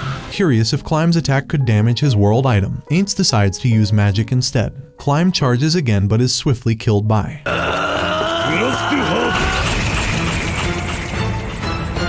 Climb is resurrected by Pestania and wakes up in a bed with Renner at his side, shocked to see she's now an immortal demon. Renner reveals that she sacrificed Riestais to Ainz in exchange for immortality and asks Climb to swear loyalty to Ainz. She warns that Nazarick may test his loyalty, causing him pain, but Climb reassures her. Renner leaves, meeting Albedo, who praises her for her role in the kingdom's downfall, and rewards her with a fallen seed. Renner promises to repay Ainz and Albedo's generosity. Renner, now transformed and in control of her fate, begins reflecting on her twisted success. お互いの初めてを交換しましょうね。 She recalls key moments of manipulation, including her meeting with Demiurge, who had asked Ainz for permission to investigate materials found in the royal capital. Climb, unaware of all the plans, had met Renner after a conversation with Demiurge. Meanwhile, Philip, drunk and bitter at his family mansion, believes a light he sees signifies salvation, only to find Albedo. She presents him with a box containing the decapitated heads of his father, Wayne, and Igor, revealing his father's last wish for Philip to be punished for his foolishness. Albedo tortures him to death as punishment for his arrogance. ただ利用されただけ。ちゃんとその約束は守ってあげるわ。 In the ruined capital, Ainz sits on a throne of rubble, wearing the crown and scepter of the fallen Re-Estai's kingdom. He meets with Marquis Revan and other nobles, rewarding their loyalty with land as vassals of the Sorcerer Kingdom. Reflecting on the lesson he imparted, Ainz declares the world will never again dare oppose him. That concludes the anime recap for now. As always, if you enjoyed, let me know down below and I'm out.